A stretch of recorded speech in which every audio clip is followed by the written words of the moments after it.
Hello everybody. Let's slowly get started on this stream, shall we? So first off, I hit my Twitch affiliate goals during my latest stream, so now I have all those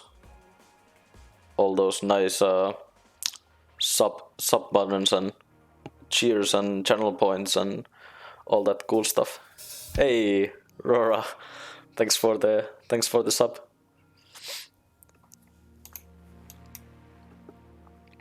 You are now officially my first sub.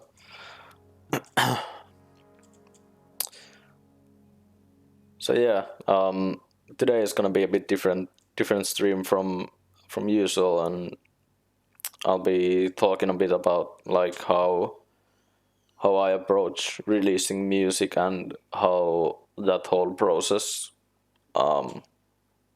goes for me, the entire kind of life cycle of an album or single or whatever.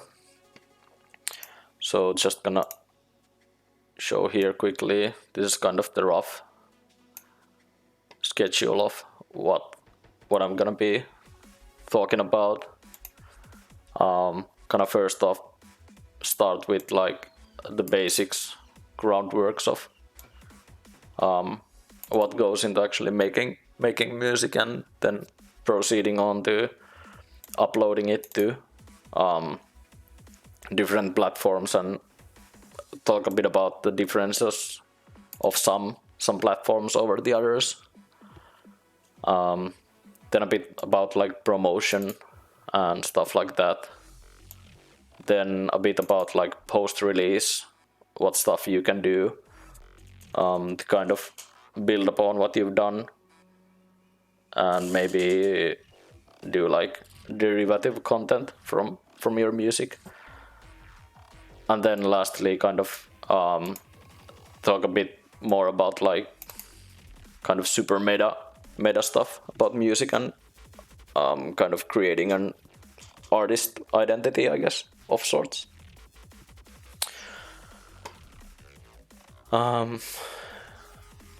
You can stay and watch and leave, but hope you have a wonderful stream. Thank you, Rora.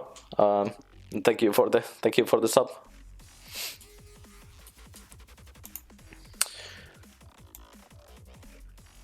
So yeah, I guess I could get started on this stuff.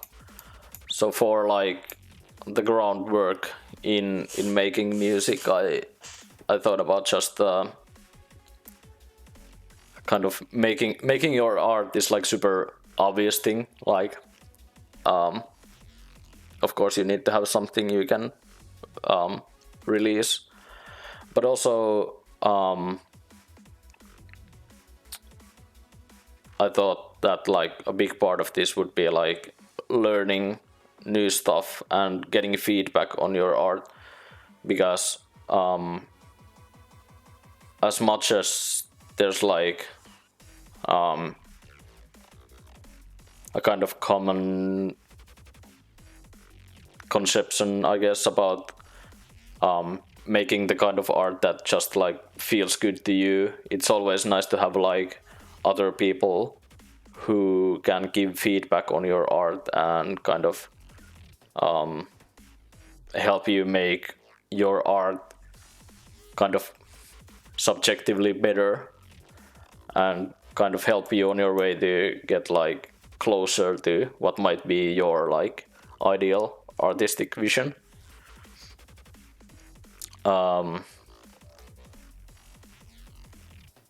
And the learning part here is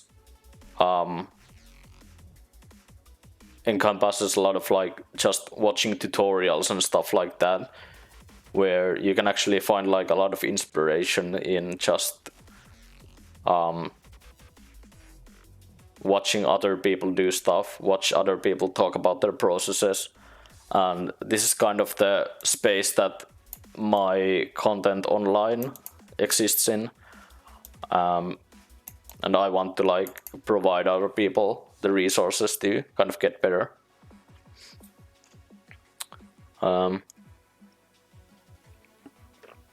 Moving on, there's this like create a more or less solidified blob of music. And what I mean by that is that for longer releases, hey KM, what up? So for longer releases like EPs or full 45-minute to 1 hour albums, you kind of want to have something that feels whole, something that has the kind of same atmosphere, the same mood or same statement.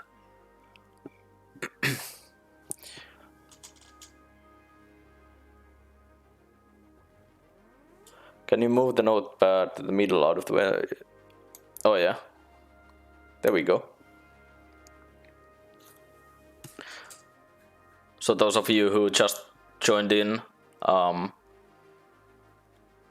haven't really like talked much, just like kind of going through the basics of just like making music and like learning and getting better and getting feedback from other people. So where was I? Solidified blob of music. So for example, when I made my EP, I wanted to create this kind of same atmosphere to the whole thing, even though some of the songs were like, I made them like in the beginning of the year, more or less, something like 2 or 3 months ago, and some of the songs I made like a week before I released that EP. But I still I always kept in mind the kind of general mood of what I wanted to achieve. So for this, I actually want to show off from my SoundCloud. This is like the point here. More so like these 2 chapters. So with this EP, I wanted to like create songs that have like overwhelming, dark and drowning atmospheres, that feel like organic and claustrophobic yet strange and distant. So how those like translate to actual kind of musical ideas is that there's just a lot of like super washed out reverby parts in the music, and like really heavy like bass centric parts, and some parts that feel more like they would come from either a human artist or something like that. So that's kind of where the organic part comes in. And the like claustrophobic feeling comes from like having these super like ticky, fast percussions and stuff like that in the music. And that also like having the whole glitch aesthetic to this EP brings in those like really strange, unexpected elements to the music. So that's kind of where this whole thing, like where they all the songs have like the same kind of mood and atmosphere despite being very different songs.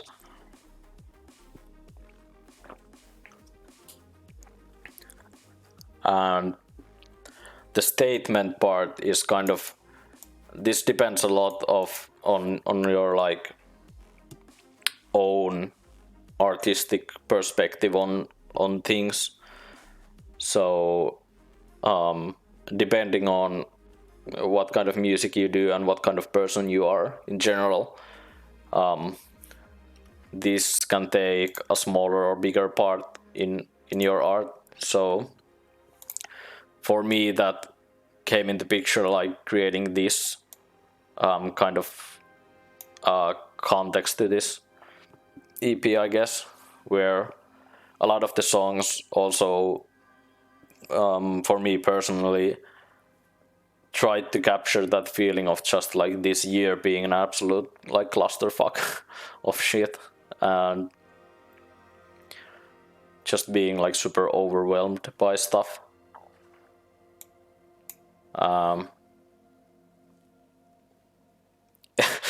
2020 quick, yeah. That's basically like a really fancy worded way of saying 2020. Am I right?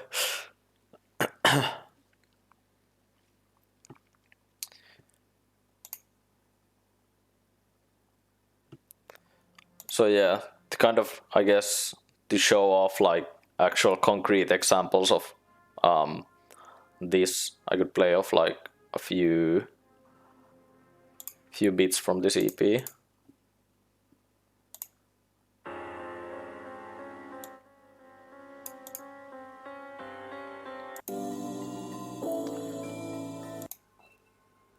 I think more so on the like latter half of this EP, it starts to feel more like what this vision tried to capture. So just in here, this intro, you get this like really eerie, washed out sound.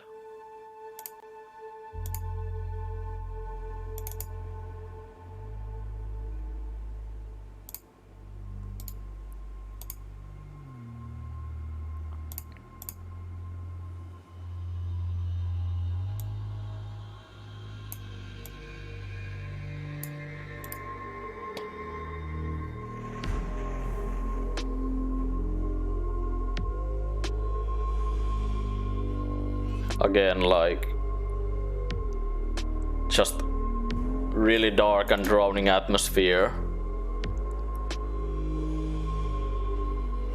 that doesn't really feel like it's moving anywhere. It's just like super kind of spacey and dense and exhausting.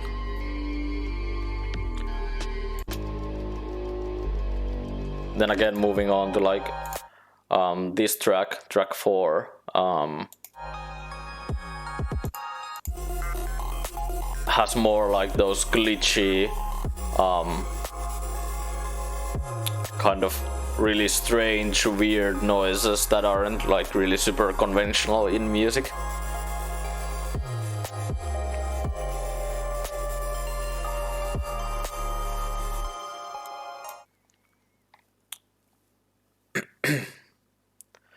And then again in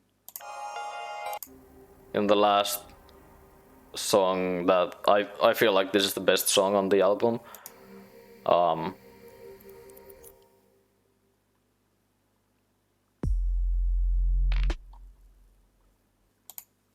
Like even that part of just like there being this like super slow kind of quiet intro part here.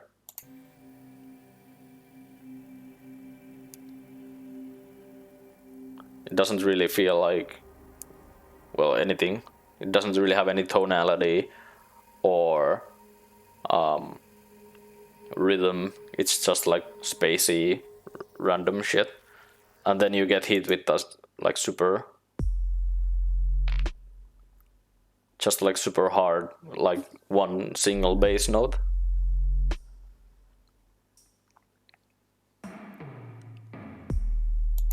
Again, it feels like the whole track takes another turn, like to the worse, in a way.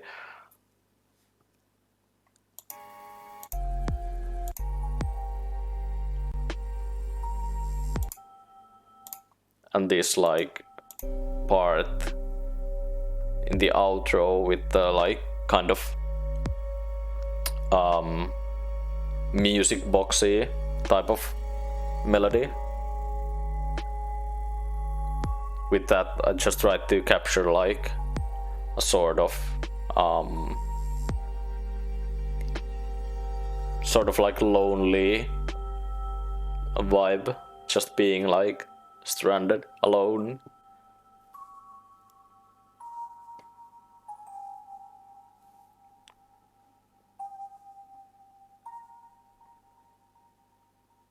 And it also, like, the melody doesn't like resolve in the big like at the very end. So usually with like music theory, you'd want this to fall back into like some kind of expected note of sorts, but it doesn't do that. So it again like kind of brings in this like unexpected feeling of just like not knowing what's gonna happen next. Yo, thanks for the follow, Basho. If that is Basho, if I remember your username correctly.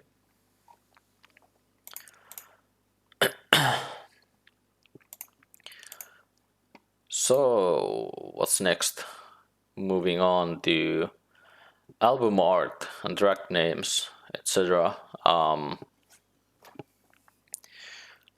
For this kind of music that I'm trying to make, which is like this kind of glitchy, random shit, I usually go for like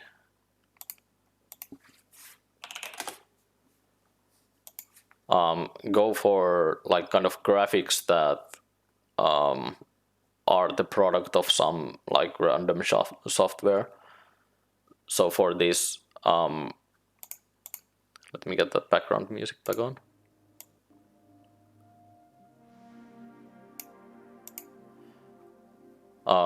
So for this, I just used this application on my phone called Glitch Lab, and I just threw in like some random picture that I had on my phone and ran it through some like filters, and eventually got this. Then I just like threw in the like artist name and album name. So it wasn't actually like super special or anything, just like I tried to just do something that kind of encompasses the whole glitch aesthetic. And you can see like kind of there's more structure in this like left half of this image, and then it kind of gradually breaks down when you move on to like the right side of the image. So that again tries to kind of show that like process of stuff just breaking down, which was like a big part of the whole idea behind this album.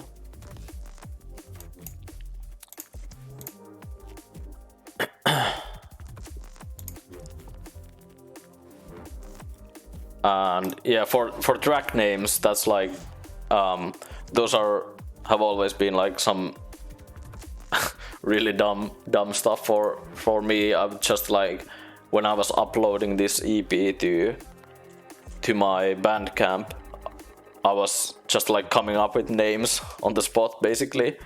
For some of these songs I did have a name already came up with, but some I was just like, yeah, sure, let's just put that there. But again, like with these like track names, you could have been like more creative and kind of thought about this whole aesthetic of the entire album in general.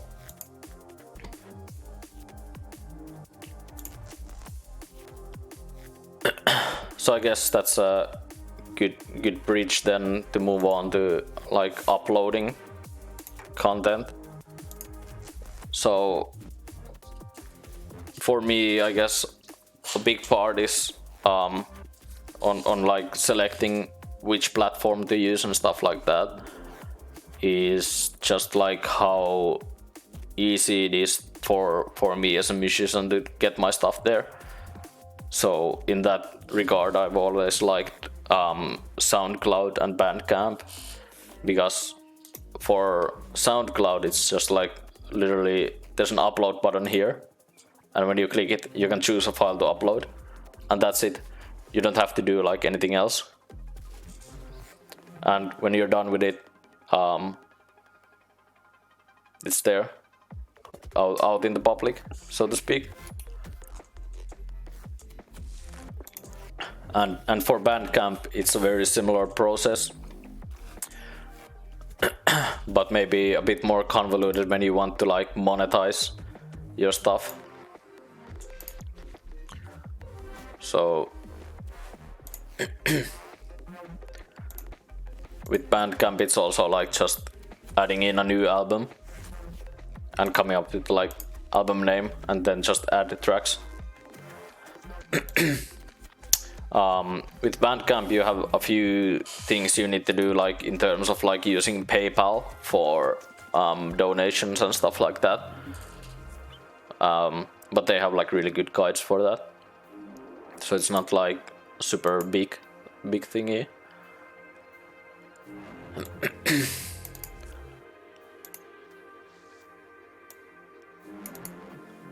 Oh, hello, welcome Basho to the chat.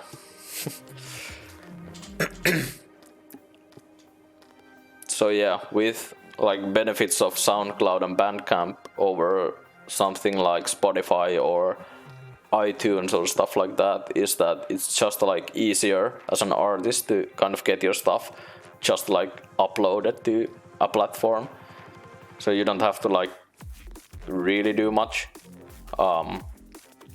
With Spotify it's a bit different, because you need to basically get a subscription from a distributor, which in this case would be something like TuneCore or DistroKid, which are like kind of independent third-party companies that take in your like basically audio files and album covers, and they upload that to like Spotify and iTunes and stuff like that. Then again, what's the benefit of that over SoundCloud and Bandcamp is that there's like way more users in Spotify and stuff like that. So in theory, you can get way more like exposure through Spotify than you can over like these smaller, more indie focused platforms.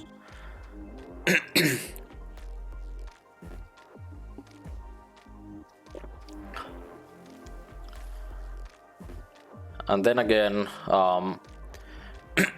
with copyrights and artist rights and all that legal stuff, I'm not like super well versed in that, but essentially for SoundCloud I actually set it up to so that like anyone can go to this page on my SoundCloud and click here and download the file, and it's also like licensed under this license, so anyone is free to copy and redistribute the material, and also like remix, transform and build upon the material for any purpose, even commercially. So I don't really believe in like kind of fencing in your art and trying to like in each turn kind of block other people from accessing your art, or like redistributing it, or remixing and transforming it. I feel like I as an artist like benefit way more from just like having people use my stuff for free, But it's also like a really nice nice dream to have that someone would actually buy my art. So for that reason, my release on Bandcamp is actually monetized for €1 or more. So this is so that like people who would want to just like have access to my actual like music files, and those who would like to use the files can just like get them online. But also those people who would like to actually support me and kind of help me get by, they can do that on Bandcamp. And that's always been like the distinction for me between like Bandcamp and other platforms, is that like Bandcamp is this place that people can go to support me directly. Meanwhile, as SoundCloud is more kind of open and just have like people listen to my stuff for free. Hello, Jangoza.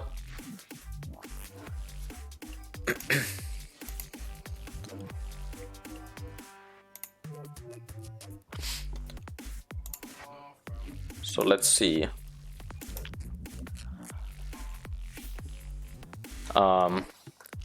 And yeah, with like in general with this like kind of legal, with this like legal stuff, it's more just like actually reading through like what you're signing up for. So whether you're using like a distribution channel like DistroKid or something like that, it's always good to like kind of know what people can do with your music and what you can't do.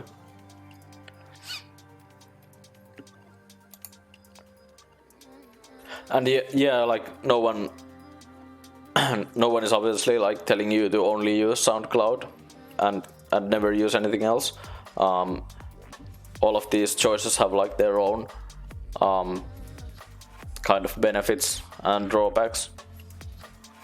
I know for then if you're like going to the whole like label stuff, that's like kind of where stuff gets even more confusing, and sometimes labels can have like way more rights over your music than you actually do. So that's like something to kind of be careful for. But especially for me, I don't think I'll ever be on a label unless there's like something that actually benefits me and lets me have all the rights to my music.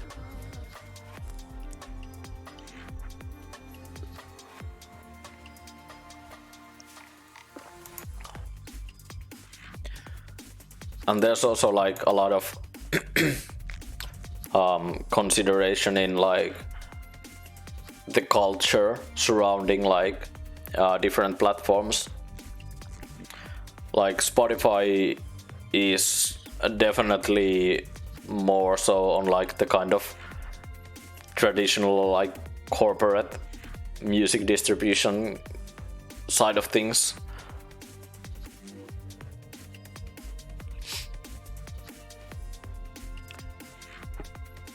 And yeah, that's like a big point on like streaming services not like paying a lot to artists and stuff like that.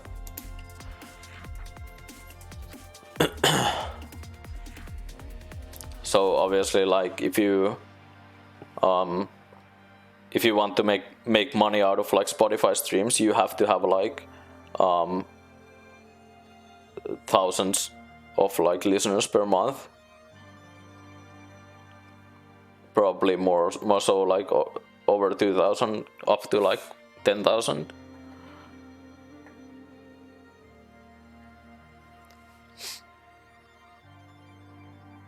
Yeah, it's definitely like if people like put their like art on platforms like Spotify and then still complain that like Spotify is treating them like shit, then it's definitely like kind of partially on their own fault for like actually putting their music there in the first place. It's like a whole nother topic, I guess, on like how well should these platforms pay their artists.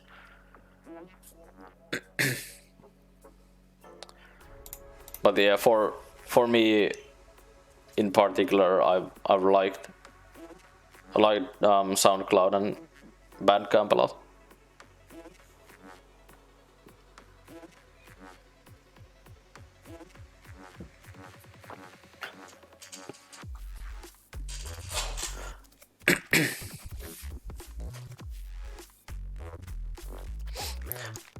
And yeah, if you're like on a label, you just like diminish your own returns a lot because the label takes a cut of your small cut from a small cut of something. Like in my example, if someone buys my album on Bandcamp for let's say €3, Bandcamp takes 15% out of it, and then there's some kind of like processing fee, I think, again. And then in the worst case, I can't remember if there's another processing fee when Bandcamp pays you the money, like to your PayPal, but there's definitely a lot of like skimming going on. So if I get like €2 from someone buying my album for €3, then it's like imagine having like a label on top who would take like even a bigger cut of that. So you'd have like, let's say, €1.5 out of €3 or something like that. And yeah, PayPal is a bit expensive, but for some platforms it's the only way to go. Like Streamlabs donations are only PayPal, I think. Bandcamp is only PayPal.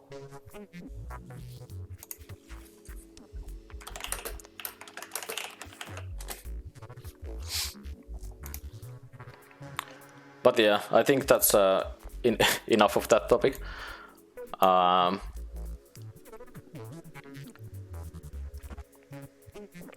Moving on, I just realized I haven't like updated the actual thingy on screen. So let's do this.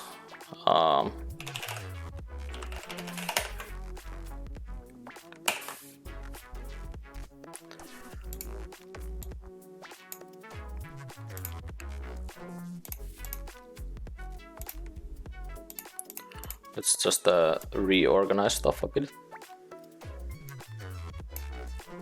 Something like that. So yeah, sharing stuff.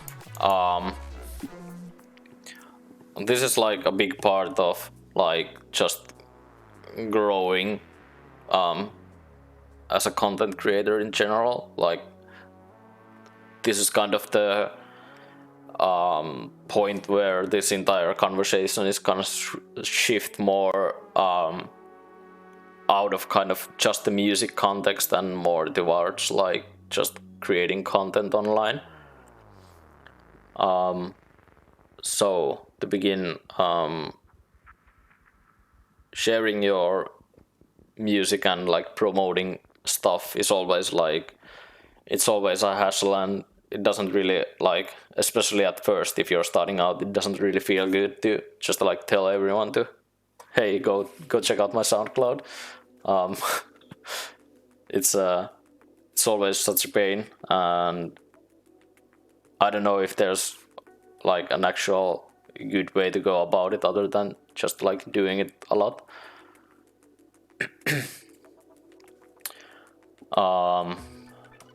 So channels to share in.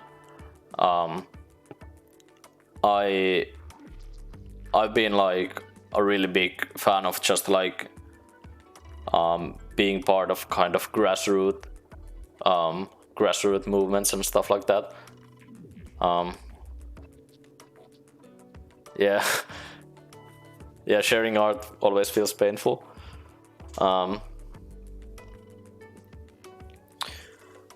But yeah, like, so in my case, like, channels to share in, they've always been stuff like Facebook or more recently like Discord and stuff like that, where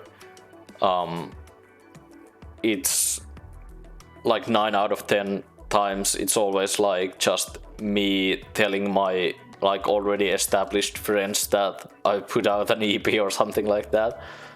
So it isn't really like, I'm not like a fan of stuff like advertising on like to completely anonymous people on like Facebook or something like that. That to me feels like entirely too like kind of corporate and disgusting. I don't want to like stain my art with like obnoxious Facebook ads or stuff like that. For me, it's always been about like grassroots movements and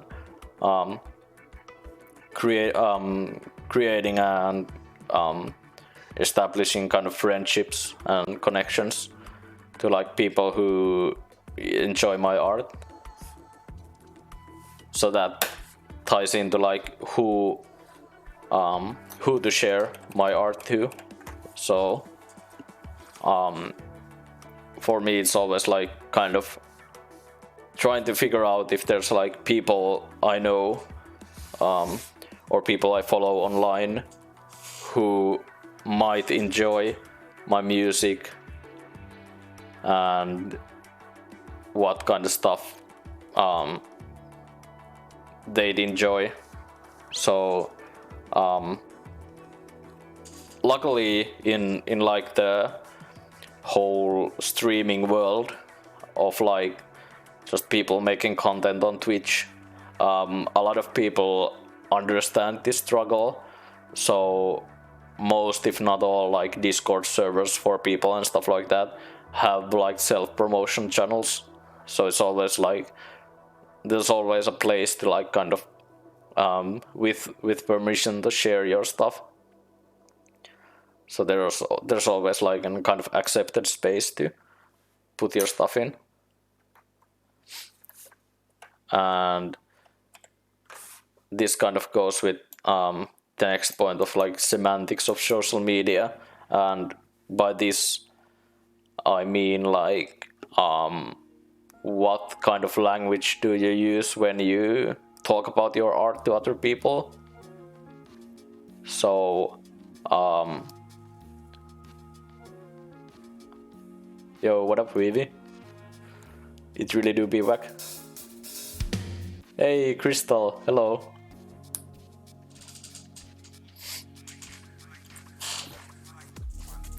Enjoy your founder badge.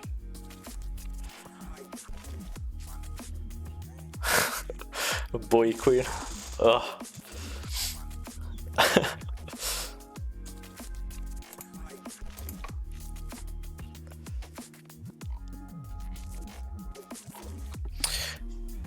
So,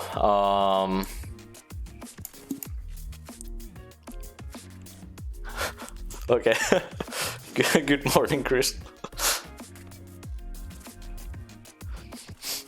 Oh yeah, KM. That Kuma hi-hat is my alert sound for subscriptions and raids, I think. So someday I hope to get like some absolute mad lad giving me like 50 gift subs or something like that, and I can just listen to Kuma hi-hats on for like 10 minutes. Oh, what? I'm learning. What am I learning?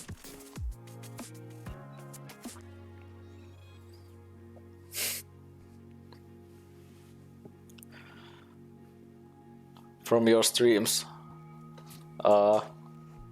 Sure. Let's sure. You could say that. But yeah, back to the point. This whole like semantics of social media thing is just like, how do you talk about your art? Yeah, that was a big tangent. So kind of when you post a link to your SoundCloud or something, do you just say like, hey, I put out a new EP, check it out? Or do you kind of go more on the like kind of hype part of like, yo, I just made an EP that's like full of bangers and this whole album is like slapping absolute mad beats and stuff like that. But for that you definitely need to like kind of know the people you're sharing to. So for example, like going back to like sharing to these like Twitch streamer communities and stuff like that, there are like obviously like in this like day and age it almost feels like every single person has their own brand, which well can be debated like how nice that whole thing is, but you can always try to like kind of go with their general vibe. So if there's like a streamer that has a deep kind of specific type of vibe in their own content, you can kind of try to talk about your own art in that same way. How can anybody do that? I already hate the thing when I'm putting it out. Yeah, that's like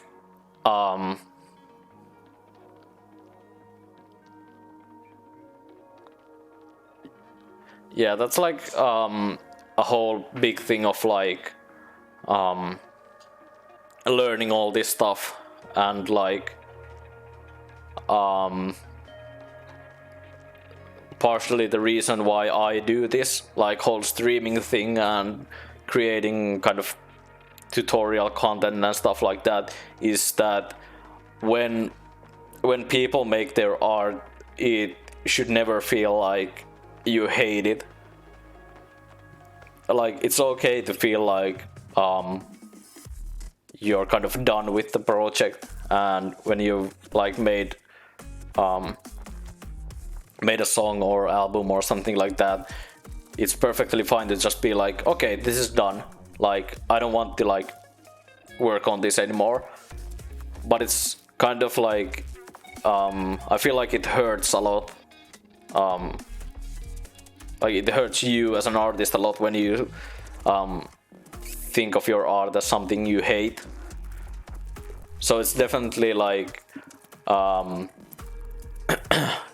to find like the ways you can talk about your art that isn't like, okay, I'm so fucking done with this album, please go listen to my EP, I don't want to like talk about it anymore after this message or something like that. But a lot of it just boils down to like kind of experience and learning how to talk about stuff. So basically like it took me a proper while to kind of get to this point where I can actually like finish a piece of music and talk about it like, hey, I made this, and even longer to kind of talk about it in this like super meta level where I'm using my own EP as an example, as a kind of learning piece for other people. So it's all about like kind of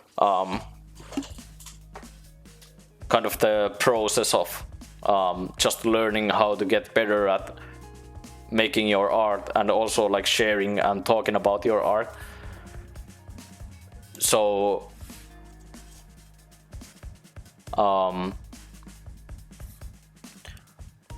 so when you're like at the point where you hate your art, it's like kind of almost destructive to you as an artist, because it means that you're not like really seeing the potential of the thing and where you could like take it and how to talk about it, and how to kind of I don't want to use the word marketing because it's has a lot of like negative connotations, but yeah, you probably get the idea of if I say it's marketing, but like just sharing your music to other people. I don't think you can do that like genuinely and kind of show your own personality in that if you hate your art. If you get what I mean.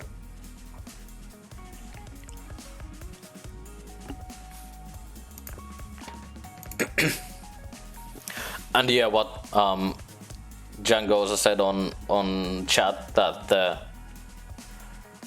trick is to take enough breaks that you don't get sick of your music, and make a list of stuff to fix so you don't listen on loop for too long. Those are like super great tips for actually kind of creating your art. So those would be like super good tips for like this section here, where you just like learn stuff and get feedback and kind of gradually craft your music or whatever art. That's kind of where the whole taking breaks and coming back to it and getting feedback and taking notes and listing stuff to fix comes in.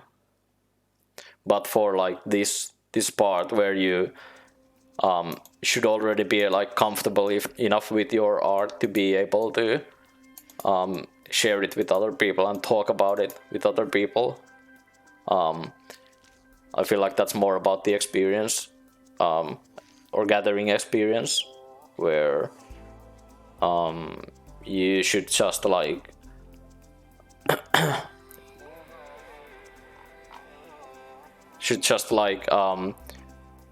share your art, make enough art that you have something to share, and just like get comfortable with talking about it. And yeah, moving on to like what I mean with priorities here is that like who you share your stuff with and who you kind of whose opinion I guess you value the most. So so for me it's always like there are people who are like who make their own like music, and there's people who make the kind of music that I make, and then there's also like the people who just listen to music or aren't like super familiar with music at all. So with that I kind of like to categorize if I get like feedback on stuff and stuff like that. Usually the people who make the music that I make or something similar to what I make, they can all usually give like a lot of feedback on the kind of technical aspects of it and how to improve on like actually making the music. And when you share your art, those are also the people who if you can like impress those people, that's like super good, because then that usually means that you made something that perfectly or almost perfectly captures the kind of vibe that you were going for. And then there's also like just big PP.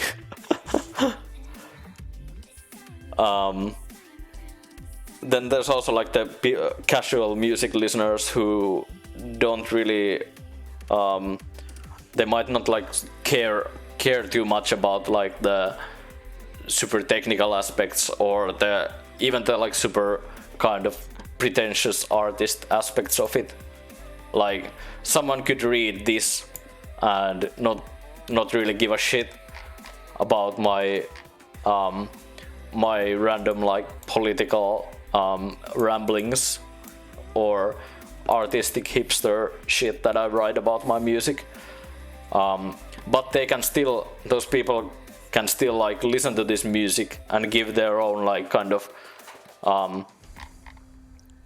own thoughts on it, and that's like kind of equally valuable, but it doesn't necessarily translate to the same areas as the feedback from other people.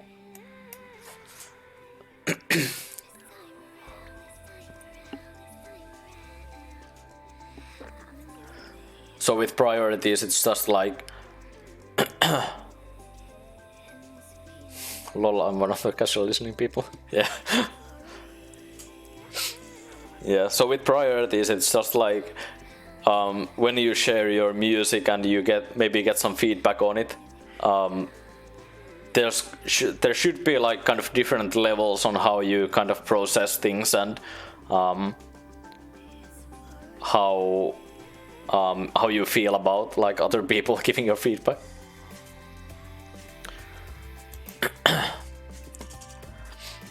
And the last bit here is just like hyping your music. So for this I feel like this is the part where like other people like come in. So if you've done like all of this really well and you've kind of found people who really like your music and you've kind of talked about your music in a way that other people might maybe understand it,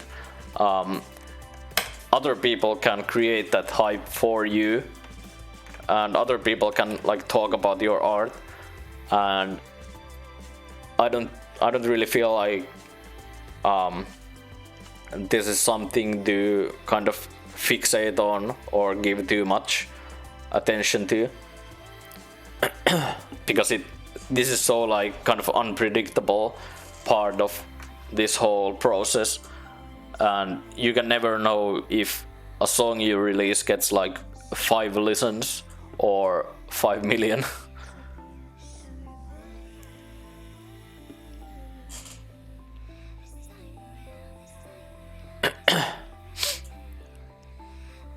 You just be humble about your part.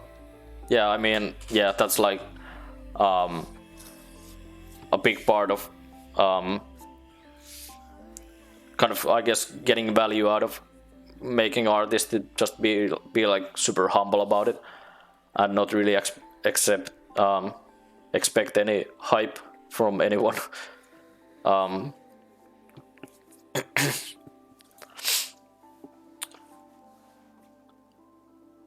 But yeah, this is I feel like a lot of beginner musicians and people who are just making like their first releases, they might tend to overvalue the importance of like hyping, because a lot of people, I guess, when they start out have this like misconception of like if you talk about your music enough, if you hype enough about your music, you'll get like more listens and you get more fame and more whatever. But I don't really feel like that's the valuable aspect of this. All of these bits here all of these bits here, they build like those lasting connections. They build stuff that kind of transcends through, carries on through time and through releases. So if you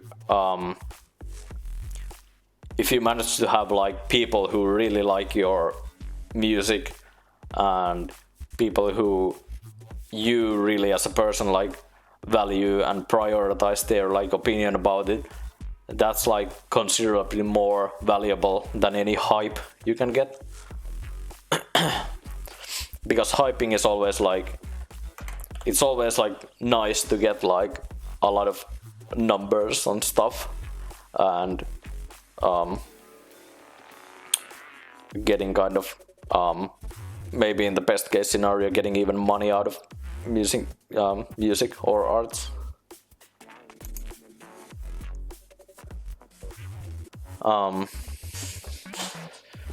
I figure if you spend too much time focusing on the hype, it starts affecting the art making process. Yeah, exactly. Like if you start to make music based purely on, hey, I want like a lot of listens on this song, you're gonna end up like making super generic and safe music, because that's kind of objectively what tends to do well in the market. But on the contrary, that might also be the kind of music that doesn't really give value to you as an artist, and there isn't like a lot of stuff to explore there. If you make like some super basic like Deadmau5 house clones,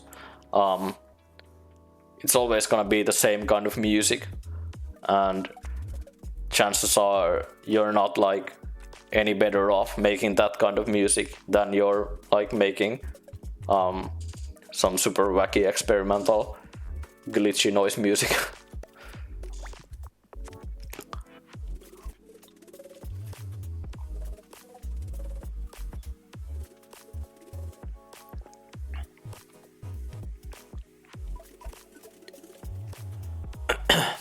And yeah, even if there's just one person enjoying your art, it's worth it.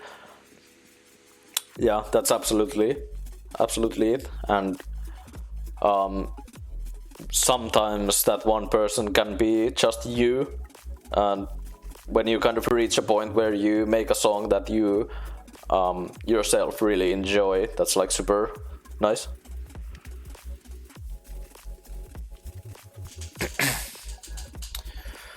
I think it's useful to also think about a pre-release strategy. DJs often get unreleased stuff to play before it comes out, so making yourself a promo list of friends and DJs or sending to blogs who premiered the release or pre-released. Yeah, absolutely. Like that's a big thing in like music stuff, is that if you can get like other people who really like your music and that they also have like channels they can share that music in, that's like a big thing.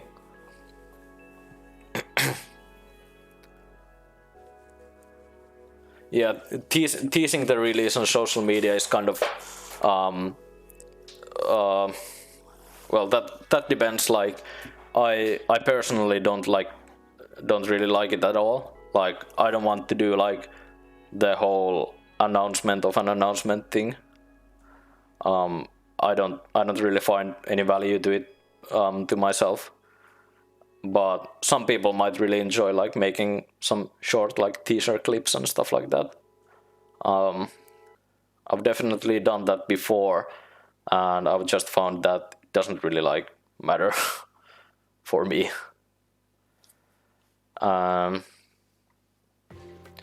And yeah, to get back to the point of like DJs and premieres and stuff like that, yeah, there's definitely like you can build up a bit more hype when you do stuff like collaborations and kind of streams or launch parties or something like that. But it also depends a lot on your like on the music you're making and what kind of channels there are for the music you're making. I know there's a lot of like big kind of YouTube channels and stuff like that. For example, we go something like, I think Dub Rebellion is like a big one in like the dubstep space. I know they do like a lot of premieres and stuff like that, and they like do a lot of marketing about their like new music and stuff like that. And there's just this like some random link you can send your music in. So things like these are like definitely really valuable if it is something that you kind of personally want to pursue. I know that, like, for example, I make music that probably would never fit in this like space. But yeah, similar stuff exists on SoundCloud. Yeah, basically there's like stuff like that on like every single major platform out there.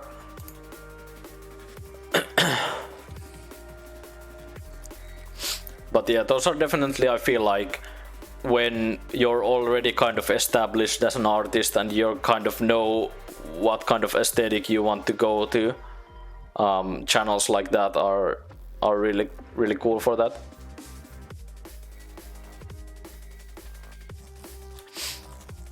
You have a release planned spanning 4 genres. I don't know what label would sign then. Yeah, it's definitely like with labels, they kind of do their own like kind of branding and stuff like that. They've like kind of figured out this entire section of the process for themselves, and they've kind of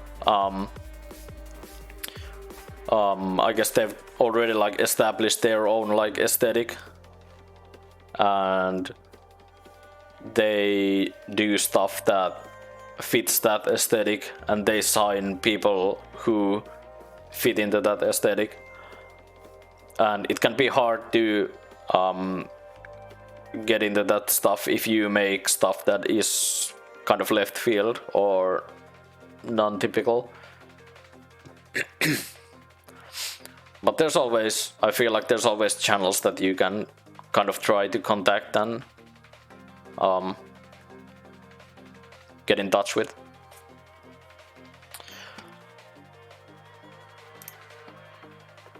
Yeah, let's move on to post-release.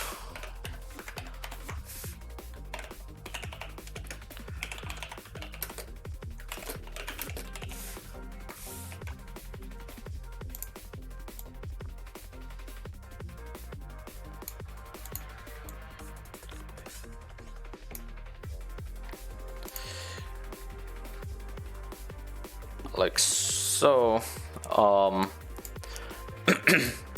So with post-release, I mean the usually around like the day after to a week after releasing something. So my first topic here is analytics. Why and why not? I personally then tend to look at like some super basic analytics for my songs for like a few days after the release, just to kind of see how it's doing. So for example, in SoundCloud, I usually just like open this page once a day and see what this number is. And I don't really like care about it, but I do want to know what it is. If that like makes sense. um, it doesn't really like affect the way I make music or affect the next release that I have in mind or something like that. I just want to know if there's like 50 people listening to it or 500 people listening to it. And these are definitely like more so on the like ego booster side of things, and I wouldn't really place too much value on them. I don't like analytics that much. There's also this page in Bandcamp that shows like kind of more detailed analytics about your like performance and stuff like that. But yeah, I don't really like look at these stats too much. Sometimes there's like releases that have like really big peaks. For example, this synthwave EP that I did in 2018 had like a really massive spike here, and then it kind of died off. And then there's another spike here when I released my EP. But the difference between these genres is a big thing, and this EP was definitely like way more accessible and kind of closer to mainstream. But then this album was like almost purposefully against the grain, against mainstream. It really tried to like kind of just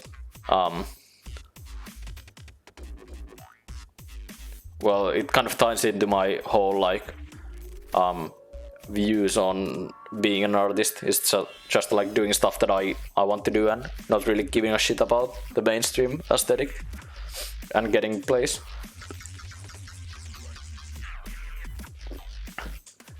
But there's definitely like you could go like kind of full on mad on analytics and kind of look at super detailed stuff about where people clicked their links and stuff like that, but I don't like that shit at all. I feel like it's a kind of unnecessary use of time that I could use for other stuff. So next up here is remixes and derivative content. So this is I feel like this is a really valuable part of just like this whole post-release process. I think a day after I released my EP, I got a message from a guy who wanted to remix one of the songs. So I just like I basically opened up Ableton and made a separate like stem project of it and made like kind of really professional stems of that song,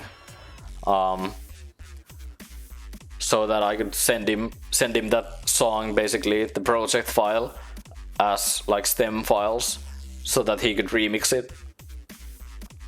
And I really value like remixes of my songs because I feel like it brings a whole another perspective into that song, and even artistically it like kind of shows how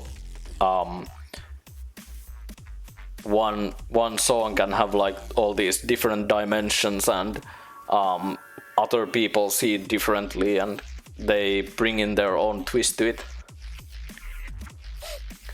And derivative content is just like stuff that you make yourself that is derived from that EP.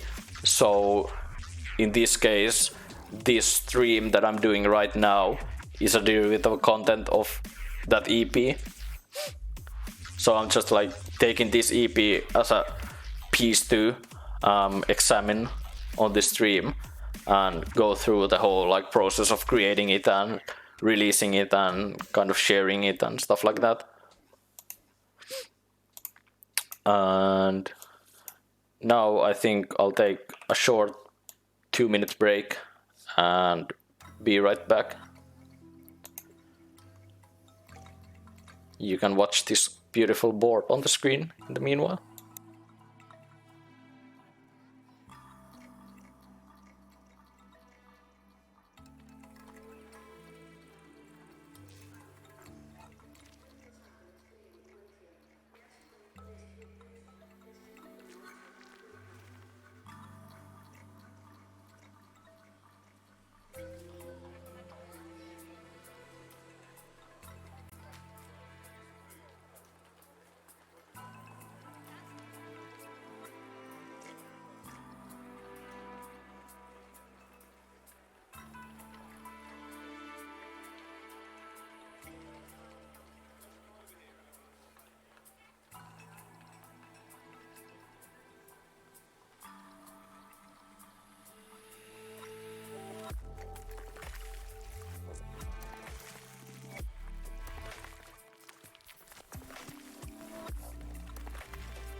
Alrighty,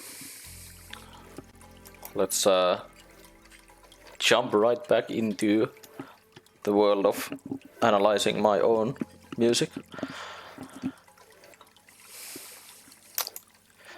Thank you, Crystal. I think you should get something to eat if you're feeling hungry.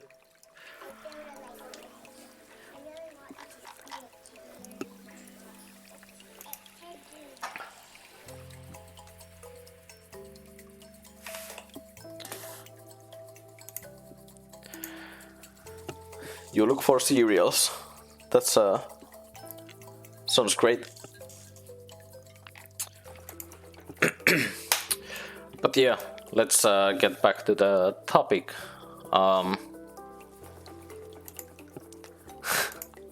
You have a wireless headset. Nice.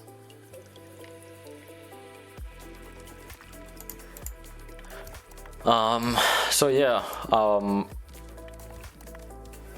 what value can others get from your art? This kind of ties in with like this whole remix stuff.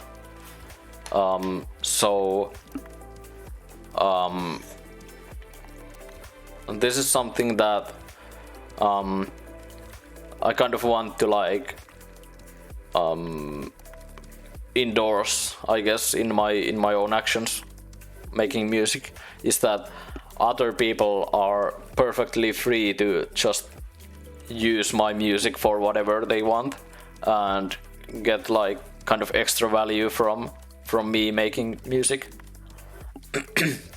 So an example of this would be remixes where other people can directly benefit from my music so that they can just make something new out of it and also like release it on their own channels. And with remixes you get the kind of added benefit of boosting your kind of I guess presence online by having another person do that whole like promotion thing for you, and you can also like promote that remix of your song on your own channels, so you kind of get like double the magical currency of artists called exposure.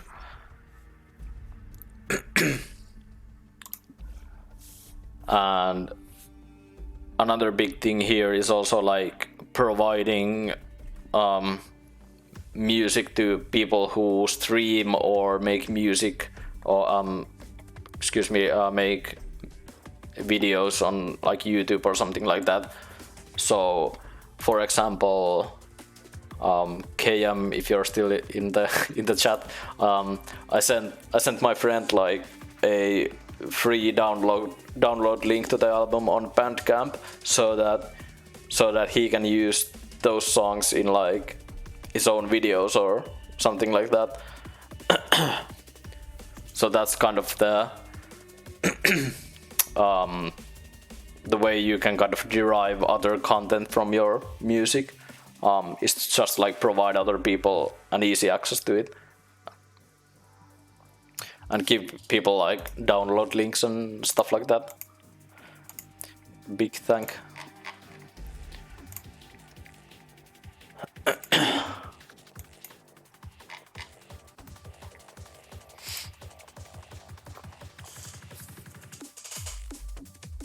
So I think that wraps up our post-release thingy, and we can move on to the last section of this thingy, which I called ecosystem. And by ecosystem I mean like the space that your art exists in. So kind of quote unquote physically my art is on SoundCloud, and when people, actually let me get a private window so I'm not logged in. So when people come into my profile, they see this stuff, and this is kind of the space that my art occupies in kind of physically. So it's there. It's these like files on SoundCloud that you can listen to, and there pops up obnoxious next up window when you click play. And also with SoundCloud there's this whole like reposting thing where you can repost other people's music that you like on your own profile, so that when people listen to your music they also hear like all these songs that you reposted. And this is kind of I guess the ecosystem that you want your music to be in. So all of these songs that are reposted on my profile kind of in one way or another tie into my music and occupy the same kind of space. And with Bandcamp,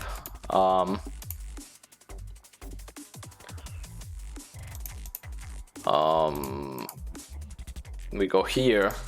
In Bandcamp I have these two albums here, and this is the space that my art exists in on Bandcamp. So here's my shitty synthwave EP that I released 2 years ago, and here's my newest release, and you can see all this shit here. And to kind of move on to like other aspects of what a space can be, it's also like having music in like under a artist name or something like that, so that when people go to listen to your music they kind of have this expectation, I guess, of what music they're gonna listen to. So that's kind of the you want your music to kind of have the same sense of, oh, this is that artist. So that's kind of what I'm going after on this like whole space thingy. And I have this point about like diversified channels, and by that I just mean like fuck me, how do I use, so I have my own like personal profile on Bandcamp, but it has albums from these two distinct artists. So in a way, these like artist names are just like kind of sub artists of me in a way, if that makes sense. So they're just like yeah, kind of like genres. So that there's like my face right here, the man who makes the music, and then there's like these two nicknames that have their own specific kind of vibe and kind of artistic output, I guess.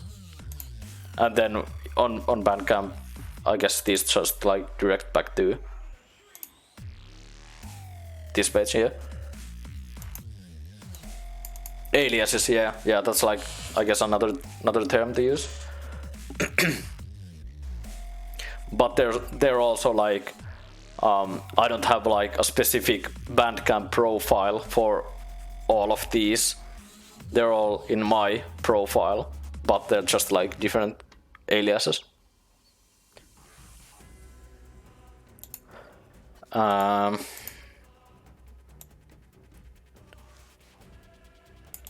And yeah, I guess that's it for this section. Yeah, having both under one. Yo, Jake, my man. Thanks for the sub. Enjoy your non-existent emotes. You might have them later this week. Hey. I'm still sorting out like emotes and sub badges and stuff like that. I haven't really had time to figure it out. It takes 3 to 5 days for emote acceptance. Well, okay. I thought it was like instant.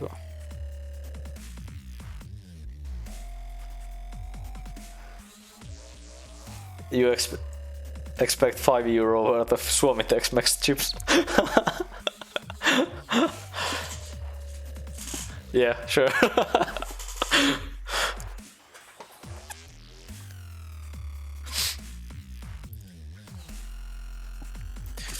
Yeah, just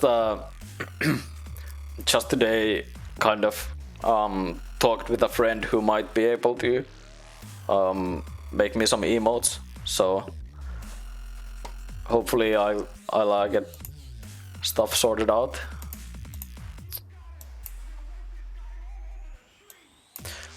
But yeah, that's basically my entire process of releasing music online and branding it. If you have any questions, shoot them in the chat, and this whole thing will be up on YouTube later, so people can kind of refer back to it and learn some stuff, hopefully.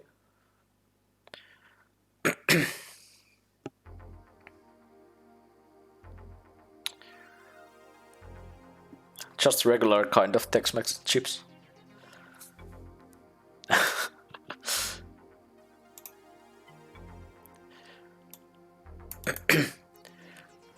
Yeah, I hope this was like an educational stream for those people who make some kind of art or music or whatever.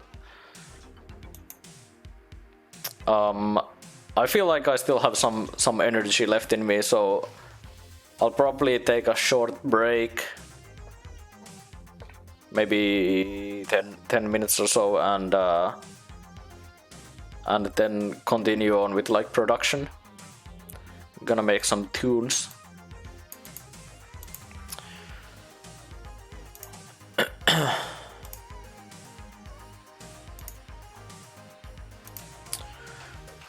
Always nice to hear my perspective, Finny boy.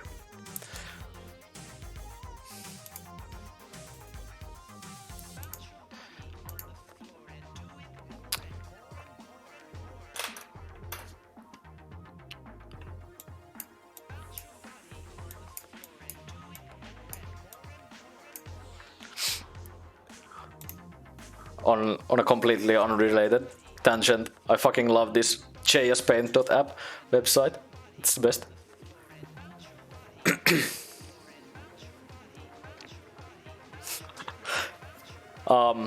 But yeah, I'll take a short break now, and I'll be back in 10-ish minutes, maybe, about. So yeah, see ya in a bit.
Alrighty. Let's get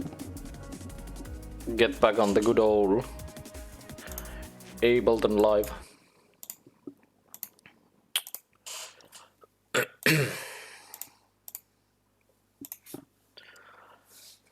And catch up with chat.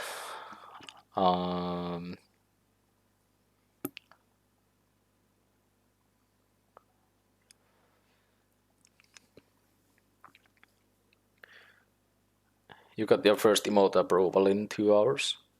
Damn, that's pretty nice.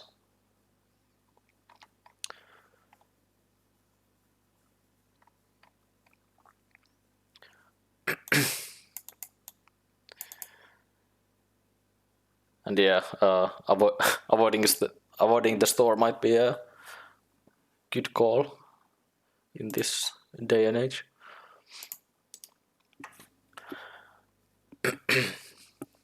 So I have actually no idea about what I want to do, so I guess I'll just fuck around with some synths and see what's gonna happen.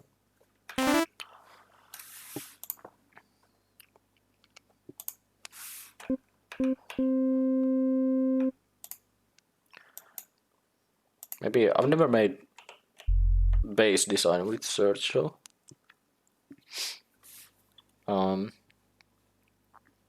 you're gonna make some dinner and get back to work. No worries, man. Have fun and have a good dinner.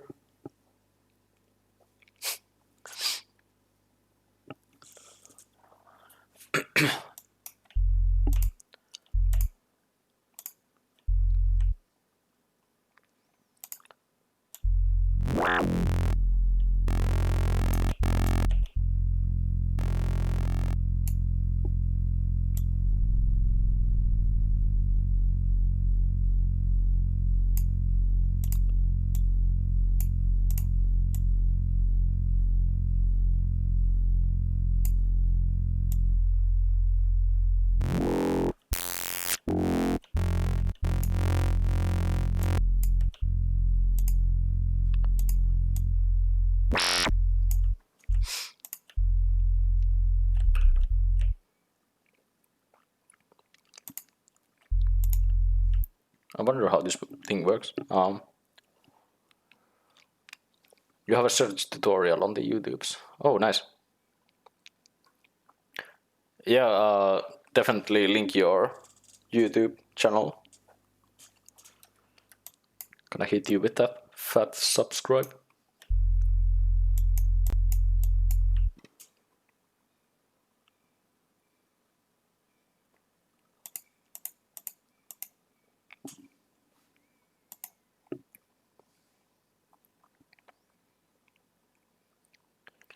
Nice.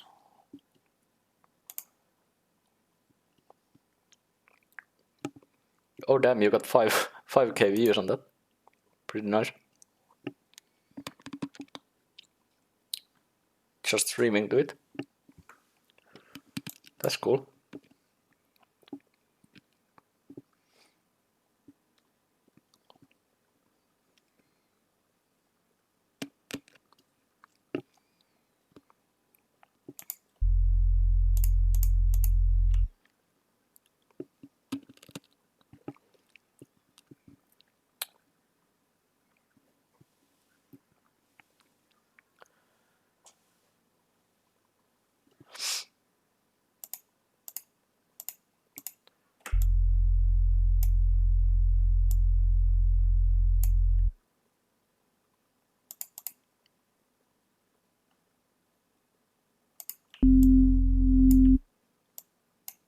Oh, I always keep forgetting that there's this like mixer window in the synth.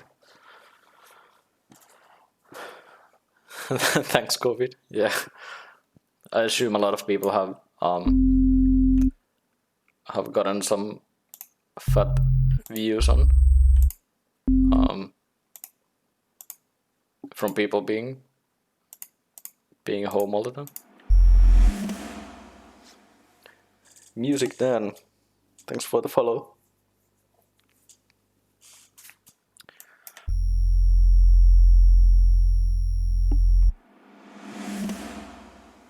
Jim, hello. Yo, what up?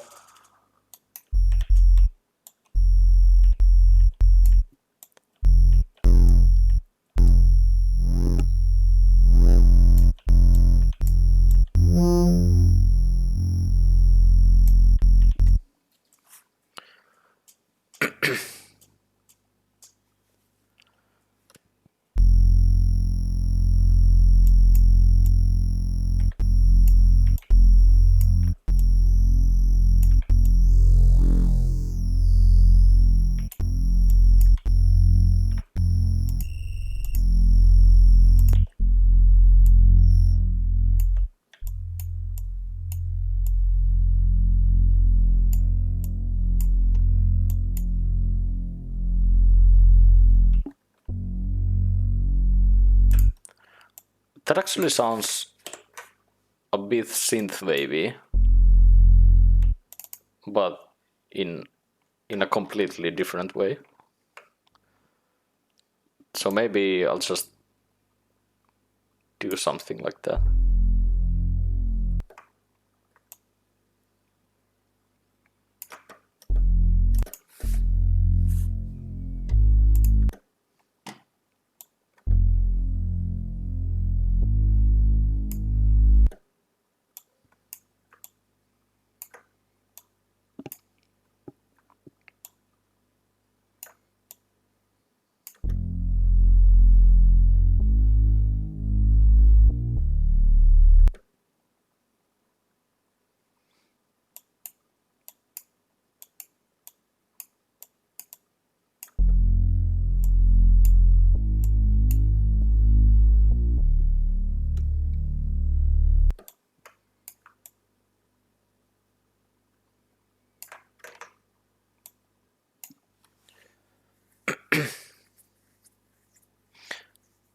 All right, have a good nap, Crystal.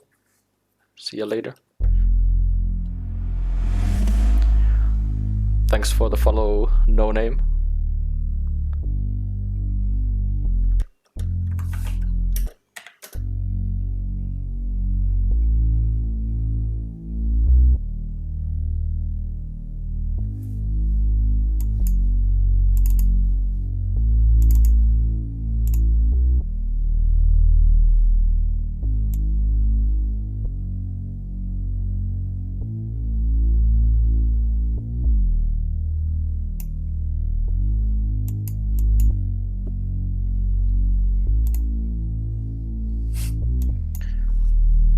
Before you start getting in the grind mode, gonna go sicko mode.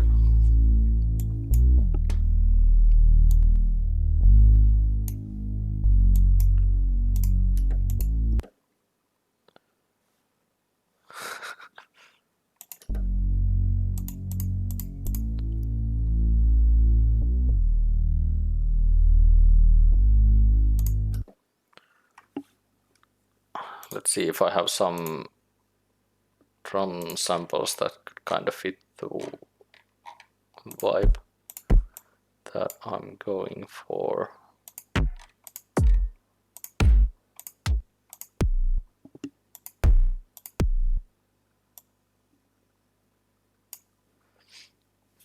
No sicko mode, Jaakko mode.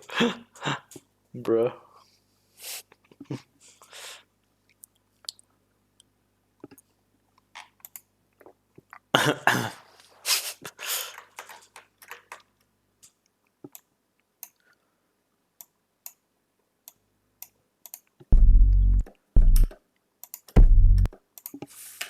Actually, that's a bad call.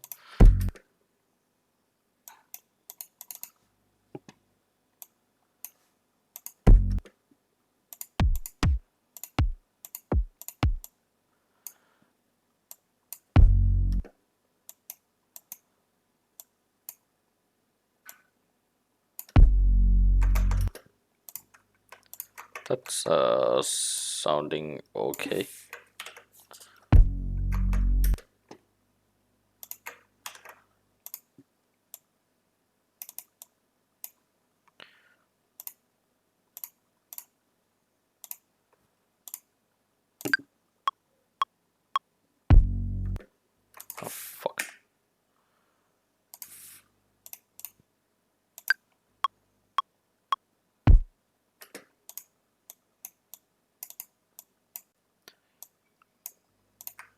do that and then just get rid of those.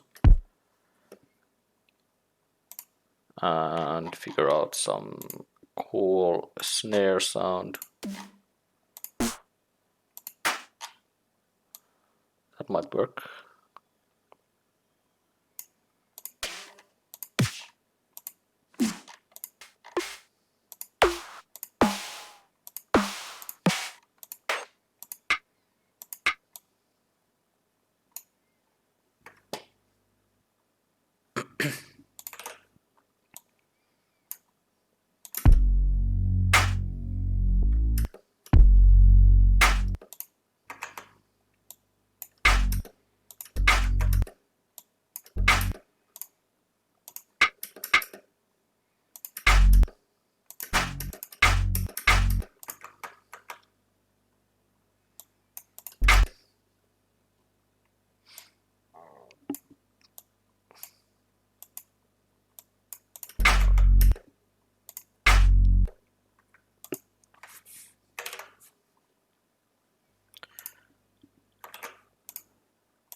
I'm just gonna like kind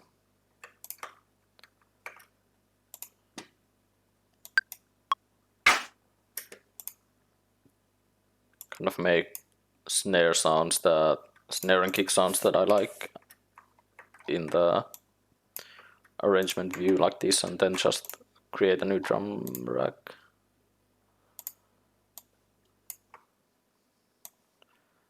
And yeet these there.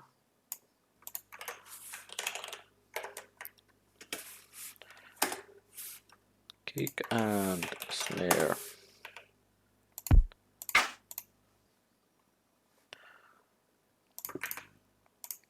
And then I can just throw these here.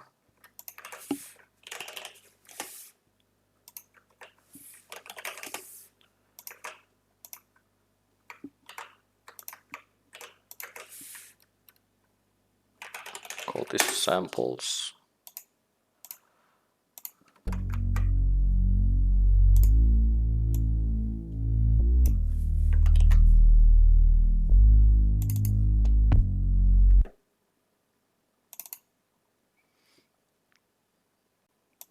I'm gonna start with super basic 1 and 3.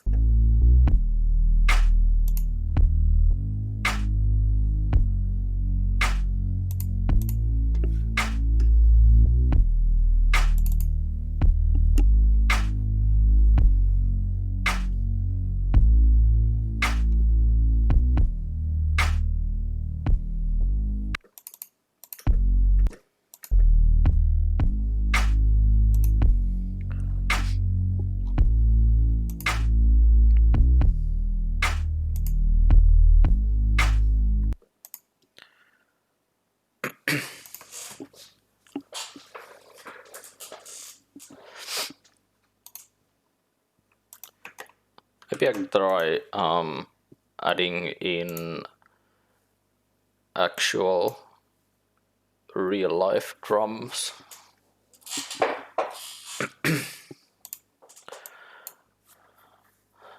Even though this library thing tends to kind of, or Contact in general tends to kind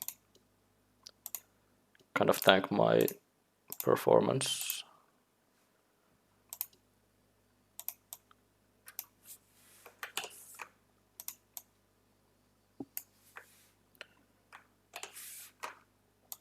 Come on. There we go.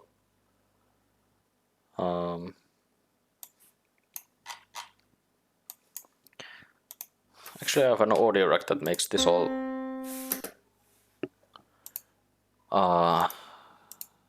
considerably easier. GGD name track. I wonder if it was this one. Probably.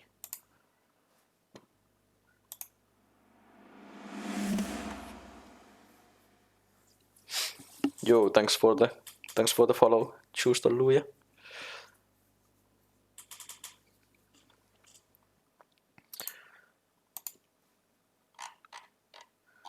I wonder if this still like...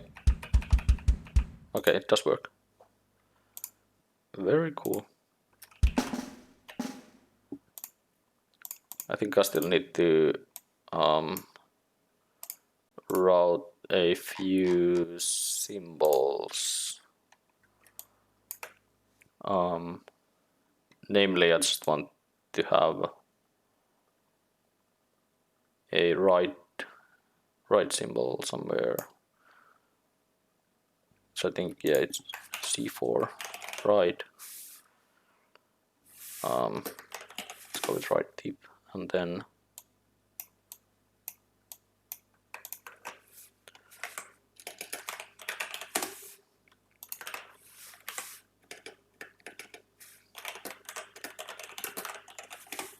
oh fuck. So this whole thing I have here is a rack that I made because someone asked for it on the Get Good Drums forum on Facebook. Basically, what it does is just it gives these like note names to all these things.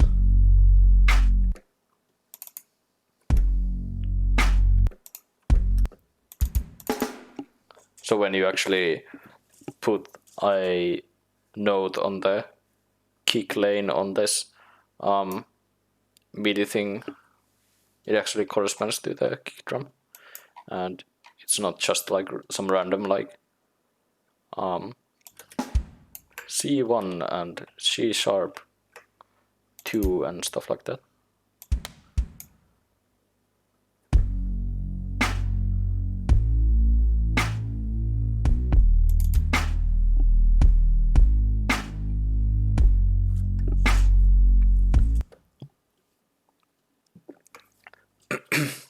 Yeah, I think other DAWs they do it a bit differently. Some DAWs I think have this whole thing like natively.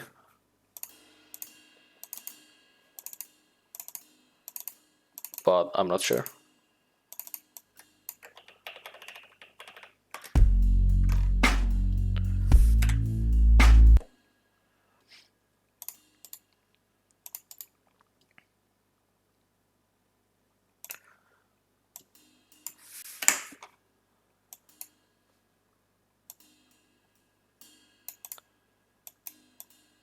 Just gonna edit the velocities a bit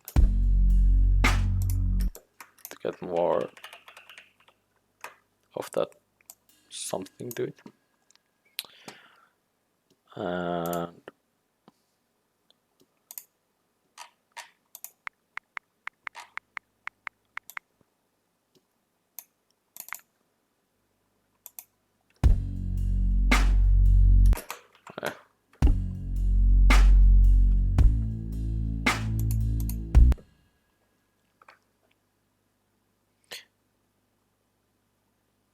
yeah, give MIDI notes names instead of just notes. Other DAWs can do that too.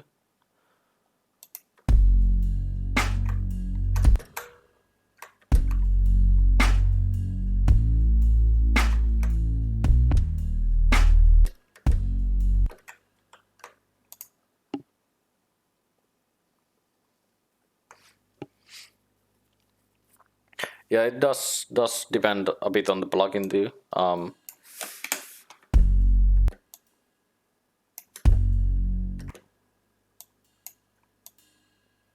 Ableton does it too on like the all the native plugins.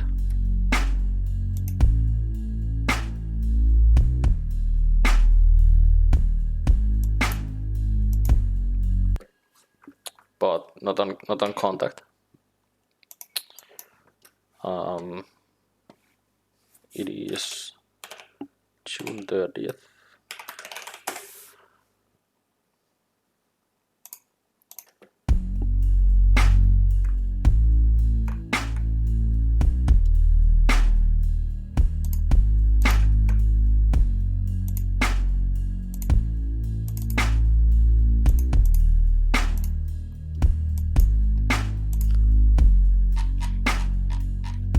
let's add some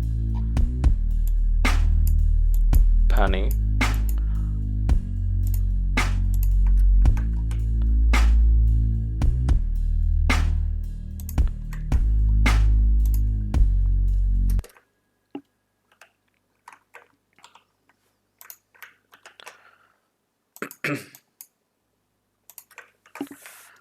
Let's call these real drums, and this will be, well, it can just be drum rack, I guess.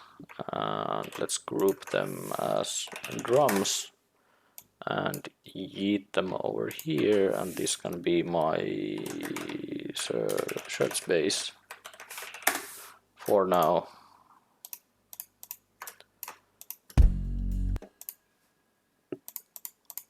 And then I want kind of plucky synth thingy here for this one.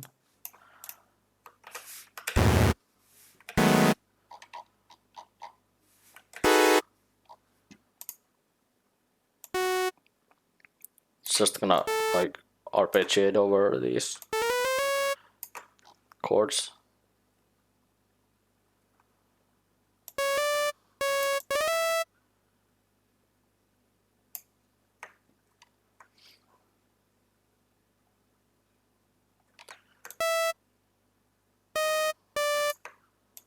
This stock sound is fucking awful, and I'm sorry that you have to listen to it.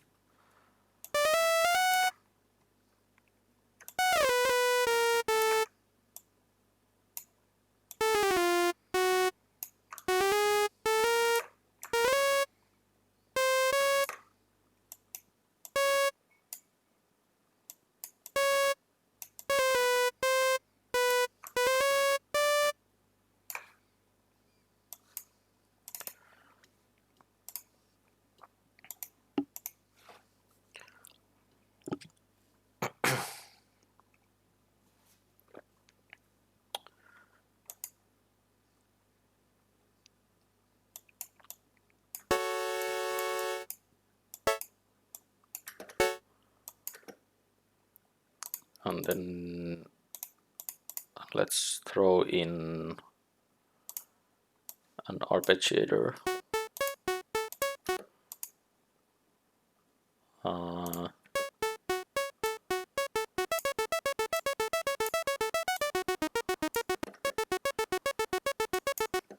Yeah, that's the vibe we're going for.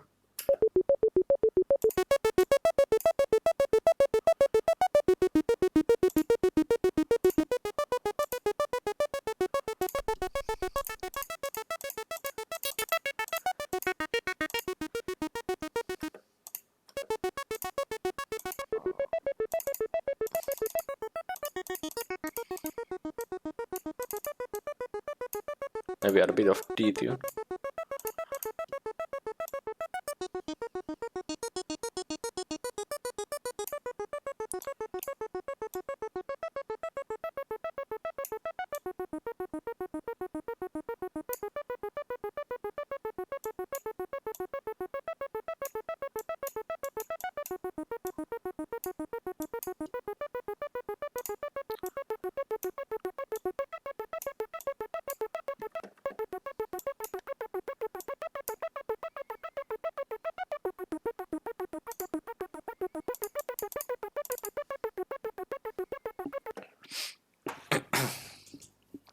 And throw in some delay and reverb.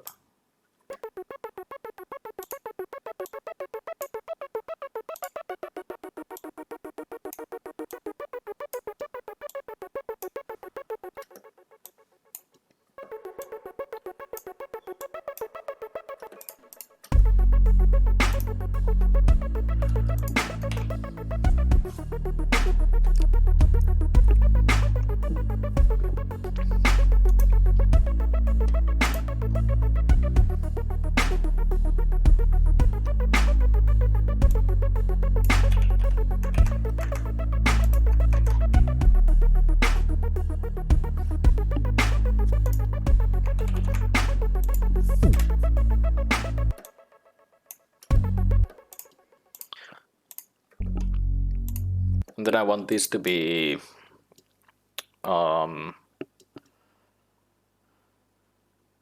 something like a Reese base, that kind of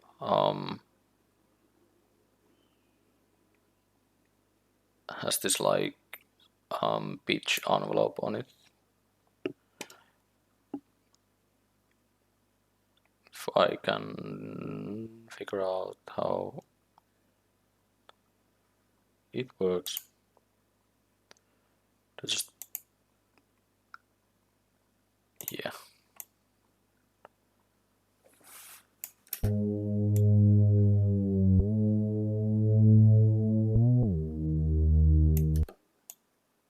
Maybe not that super drastic, but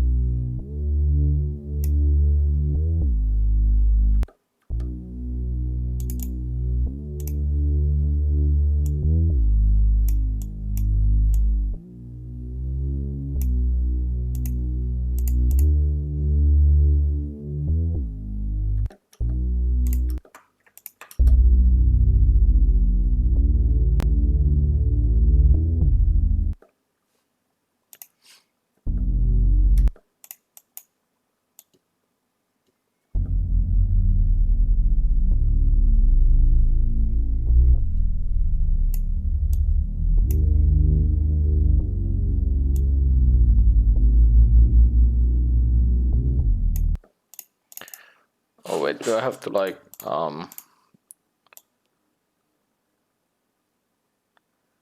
think I have to set the pitch to the starting point and then put this to the like original thingy. Let's change the value to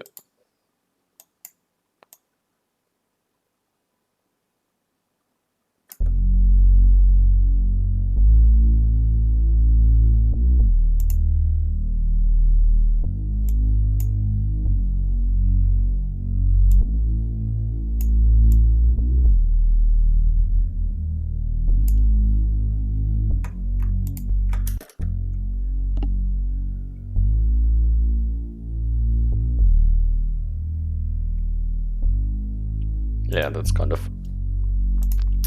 closer to what I was thinking of.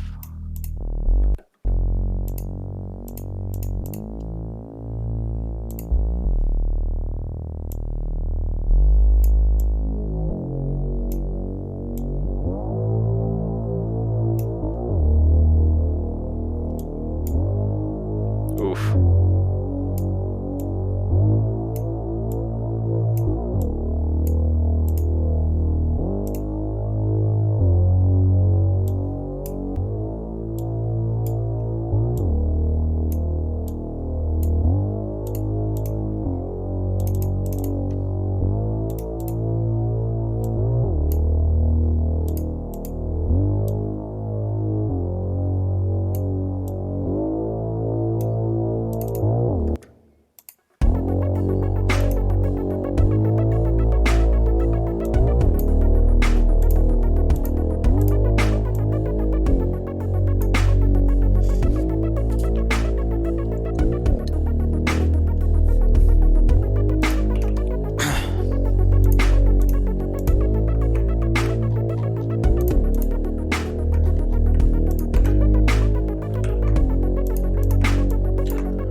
Then just gonna add some more spacey pad type thingies here.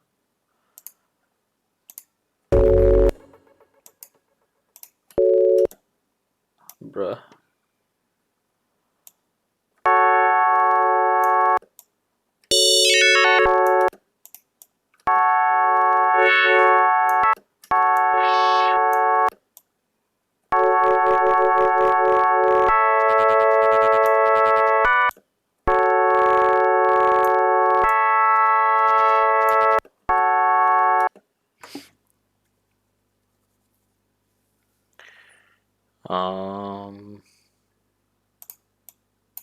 Yeah, let's do these.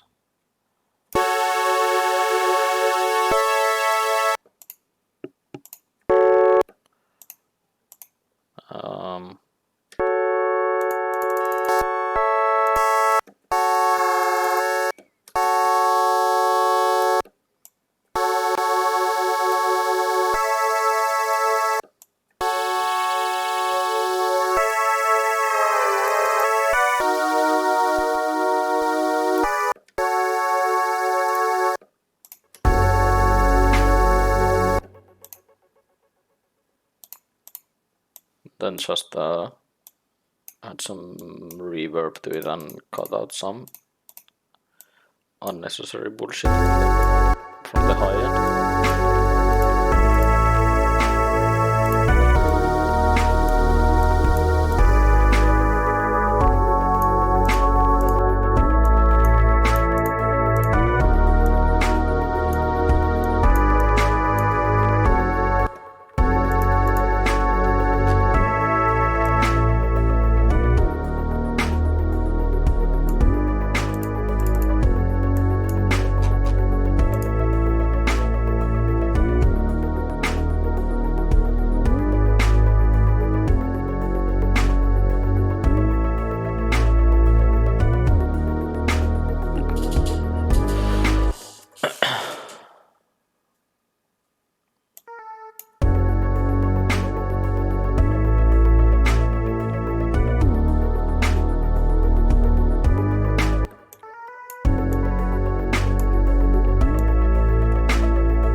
Then for these drums here, like that,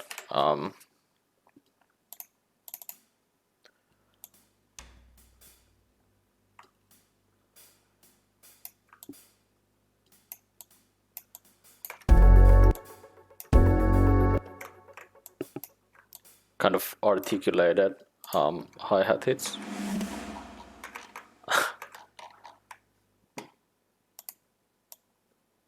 Are your keys wrong, or are you detuning your oscillators?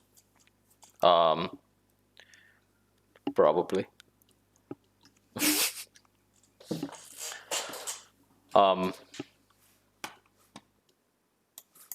Let's see.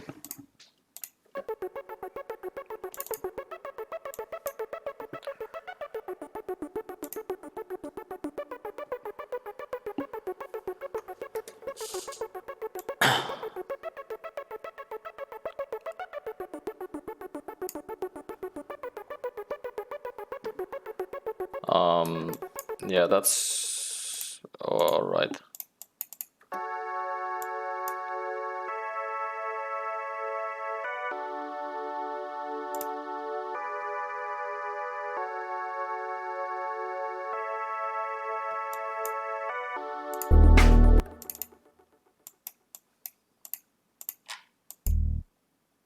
Oh, that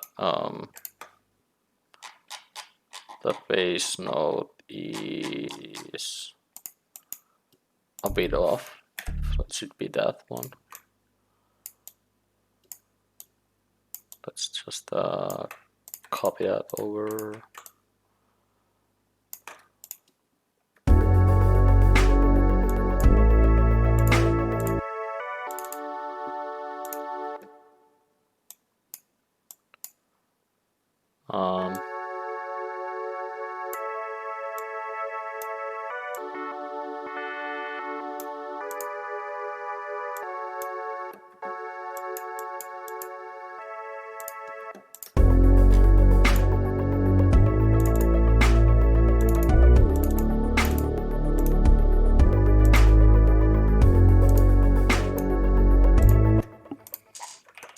it should be alright.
How's the weather these days in Suomi?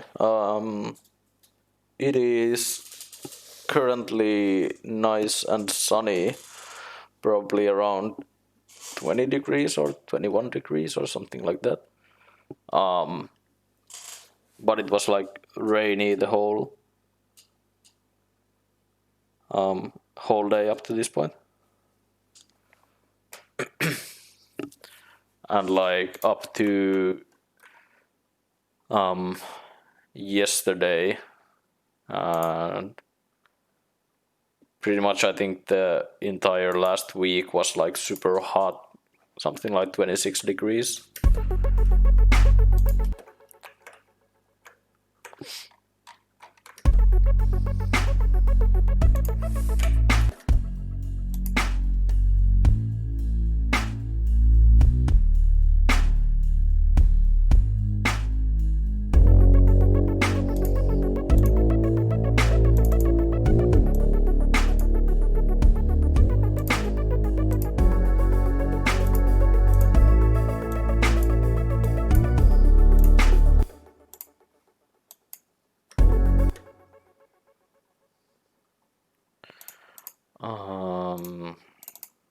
Let's just do some stuff with this.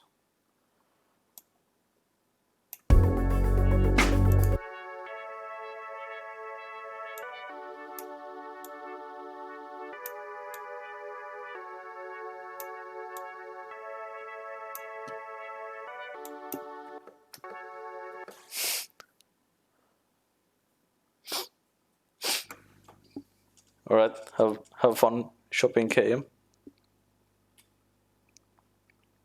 High today is 36. Oh, fuck off. That's like actually fucking unreasonable. Like, how can you live in that heat?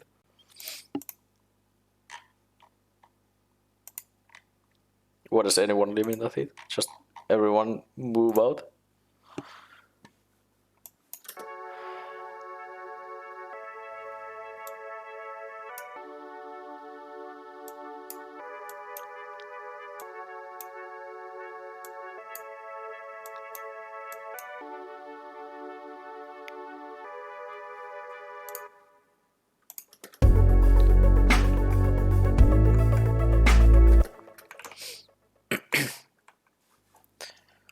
Lots of AC. Yeah. It's apparently like way more common to own an AC in the States than it is in Finland.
see if there's something cool we can come up with our old friend Serum.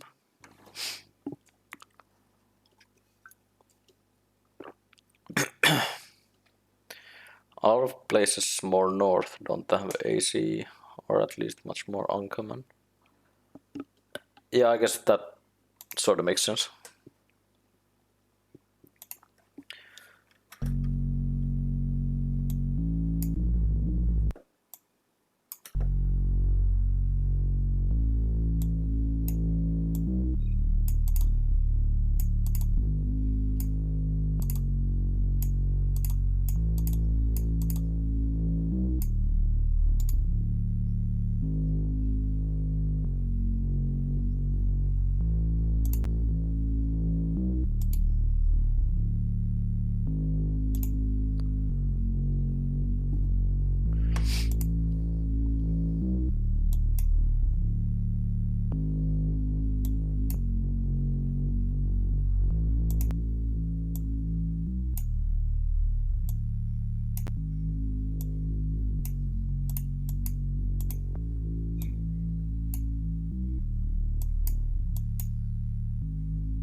I wonder if that's enough distortion for them.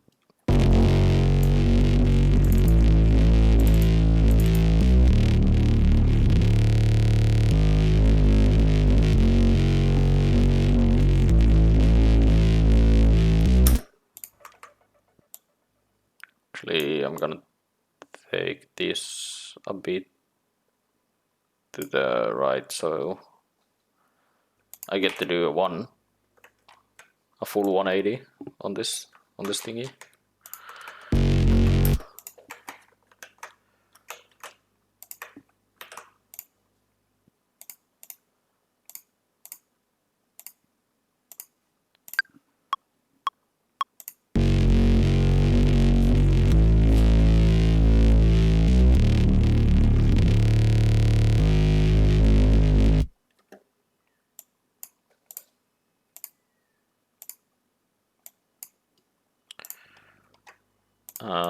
then just pull this as a reference.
And then I'm gonna add some kind of heavier drum hits to this rack.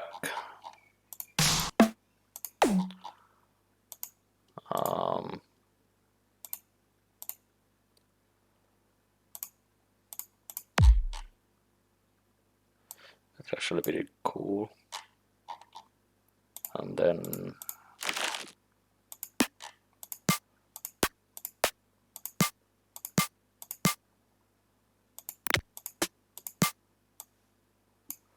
maybe it is.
Maybe I'll just layer these and see what that sounds like.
that's pretty nice groove right there.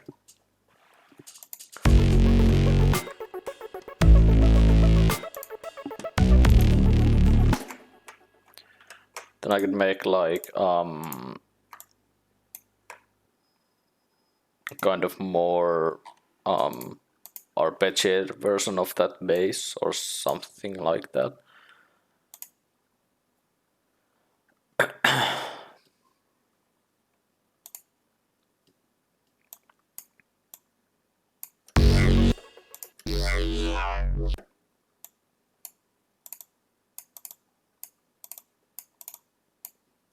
Something that has more of that 16th note articulation in somewhere.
I hate how Serum has this visual bug where sometimes your mouse cursor just like changes to some random other cursor type that it shouldn't be.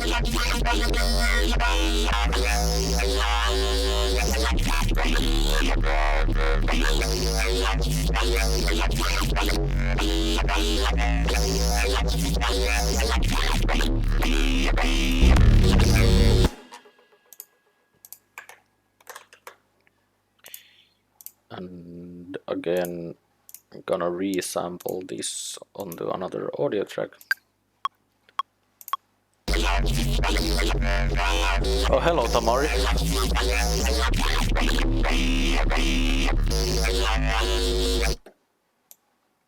The aliens called. They want their ship back. Well, no. It's my ship now. So they can kindly fuck off.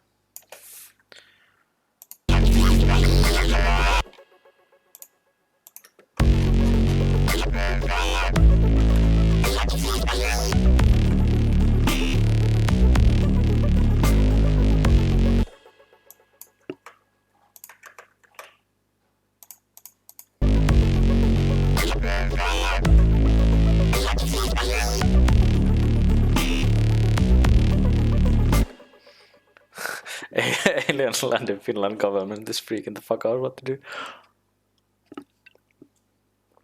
Pretty much.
Thanks for the follow, Sumot.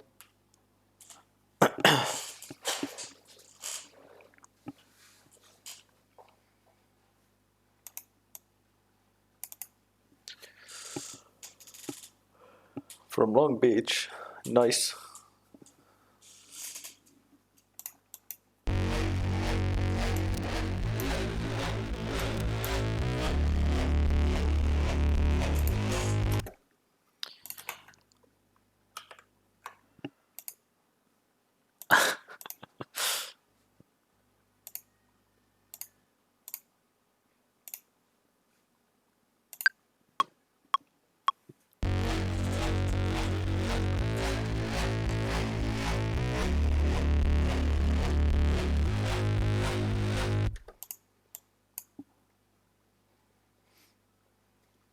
Get the error Windows sounds at the notification.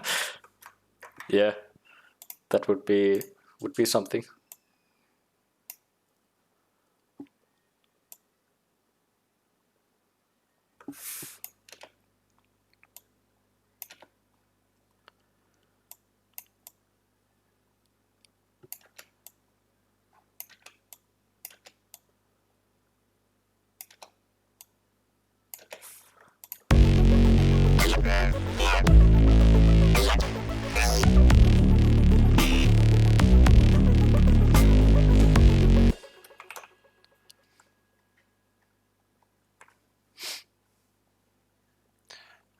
You made some spirit monster sound.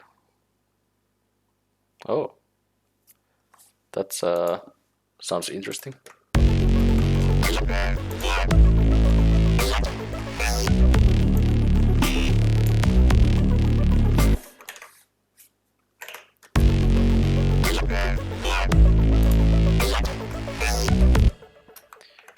It's on Discord.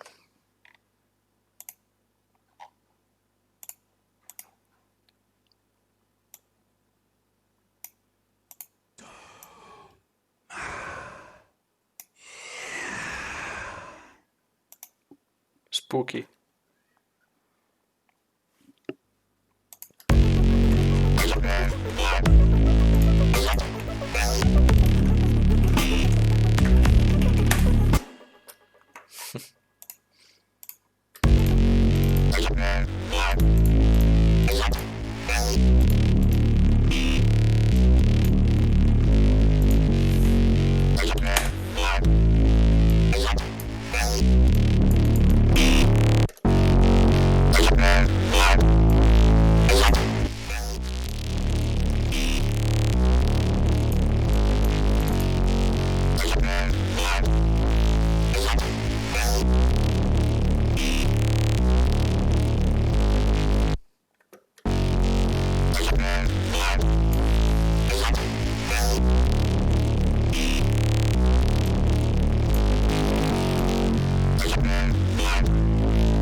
Probably gonna do something like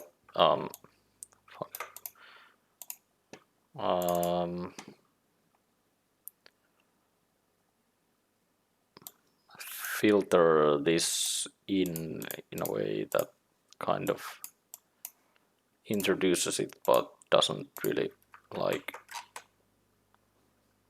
clash too much with the thing.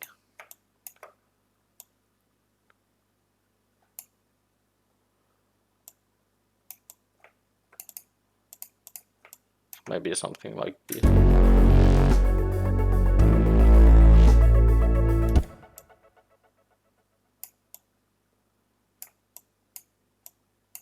also have these be like somewhere around 2K.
Oh, that explains.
And for the second part here, I could go what some people might call sicko mode and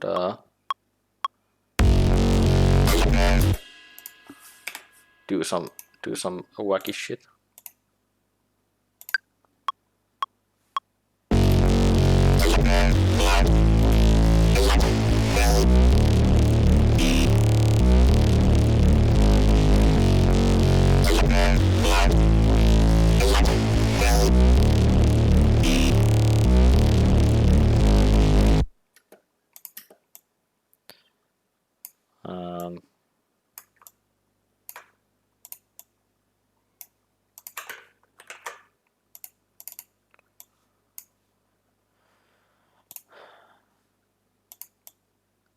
Nice. Let's see what we can come up with.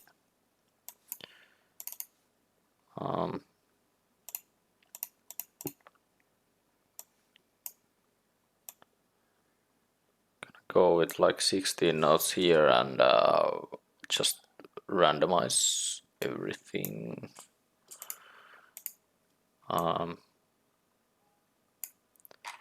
Maybe I'll drop this to the samples thingy as well.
Yo, thanks for the follow for music.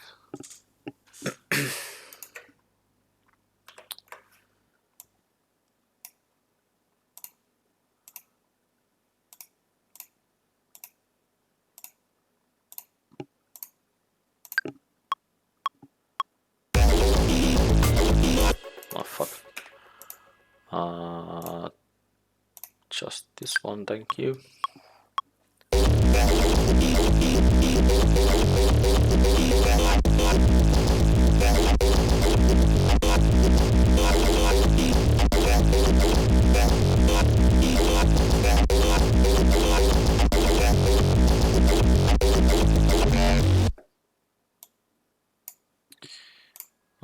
Like so, and then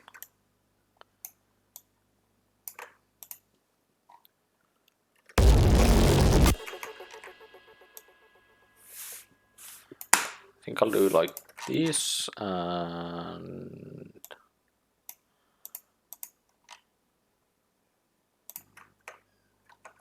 let's see.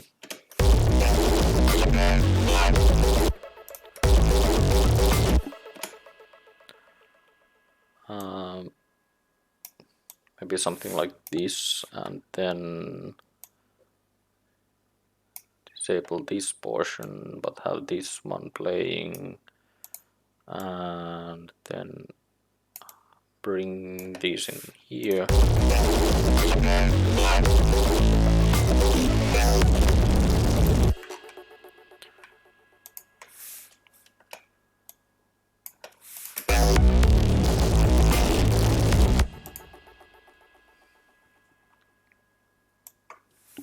And disable these, and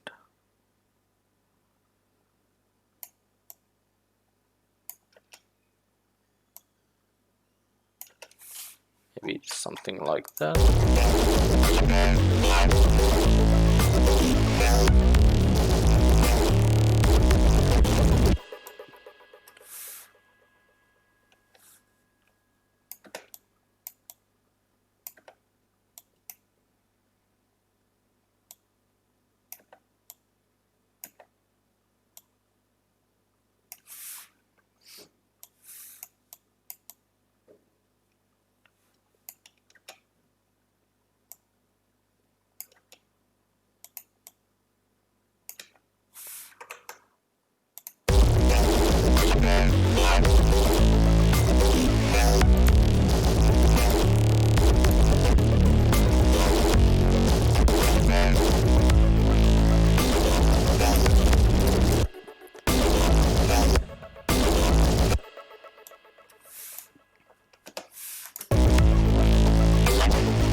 this a genre or just your style?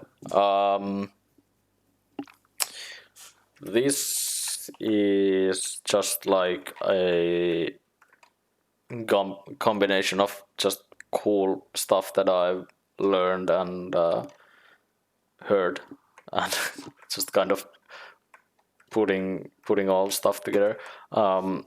This kind of drop right here is like mainly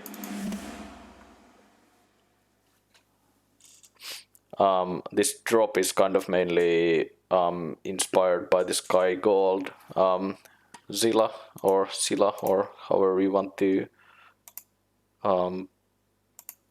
pronounce his name. I'm gonna drop a link on the chat to his stuff.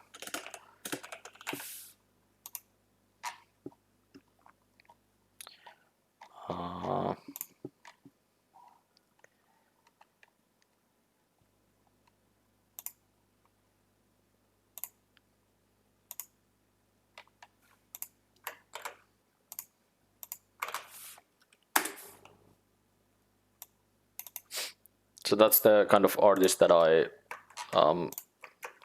stole this kind of style from. It's kind of more, I guess. Well, I don't know. It's not like super extreme, but maybe a bit more harsh variation of his stuff. Can you ask for a little feedback? No, you can't. I'm sorry, this is not a feedback stream. I'm not doing feedback here, so unfortunately, no, you can't. And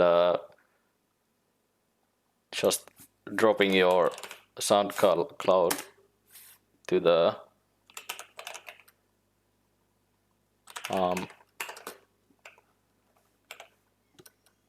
chat like that without me even replying to you results you in getting yeeted.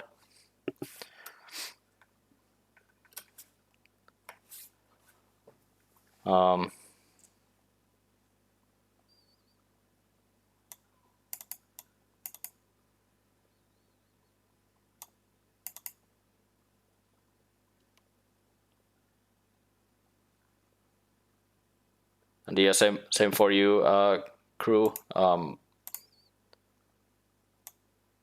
literally like never interacted with you, so please at least like hang out in chat and get to know some people and say something else than just dropping your SoundCloud links on the chat like that. Basically have some respect to other people.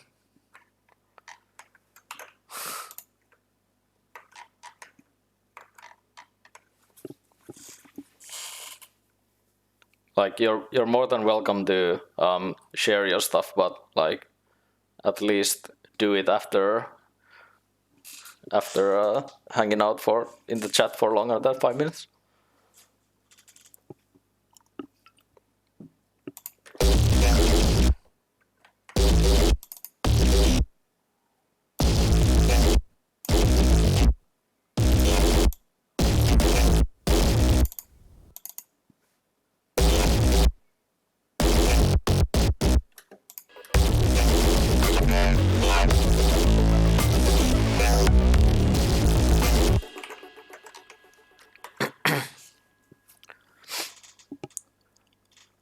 Like I have a thing on my like starting soon screen, which specifically states that you can drop your links on the chat, but that's like when there's literally nothing happening on stream.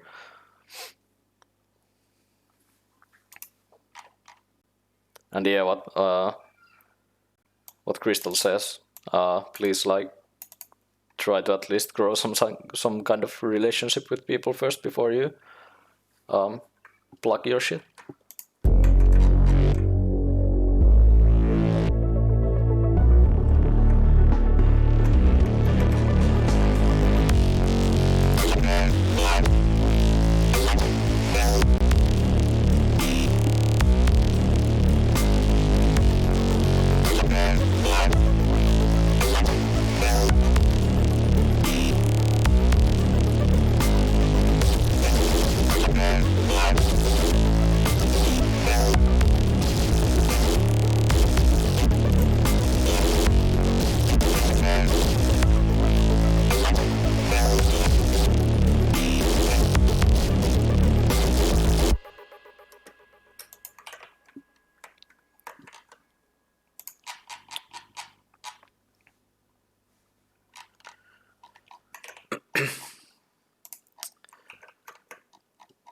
Okay.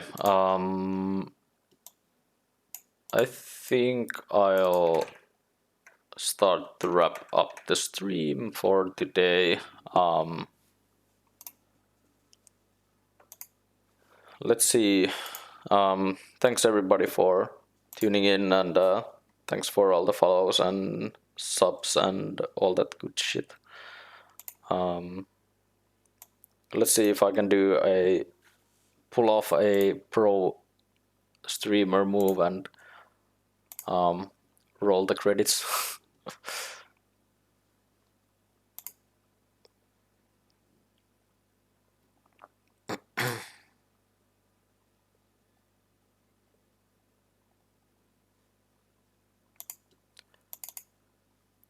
If I can figure out how to do it.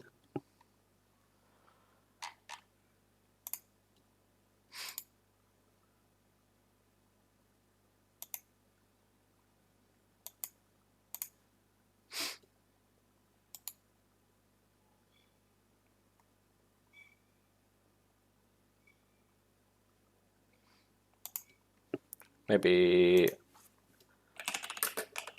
I'll just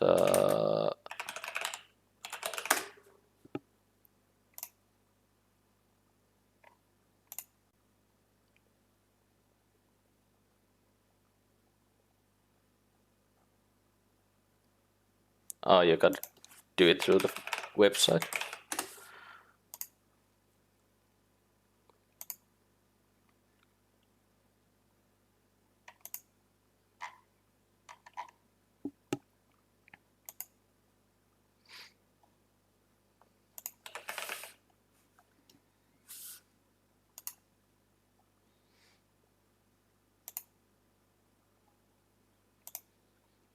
Yo, there we go.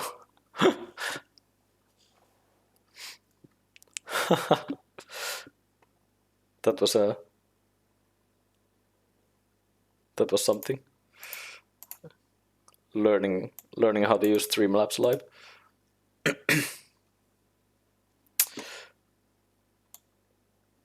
But yeah, thanks everybody for watching the stream, and thank you so much to those of you who decided to drop a subscription, and I'll see you on the next stream. And now I'll find some lovely human being that we could go raid.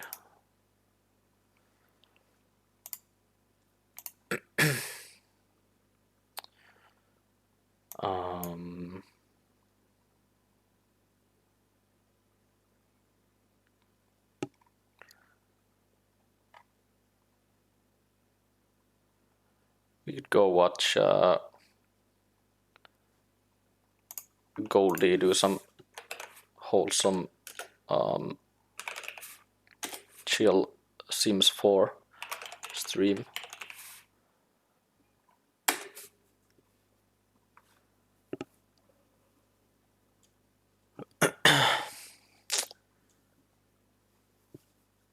Bye bye everybody.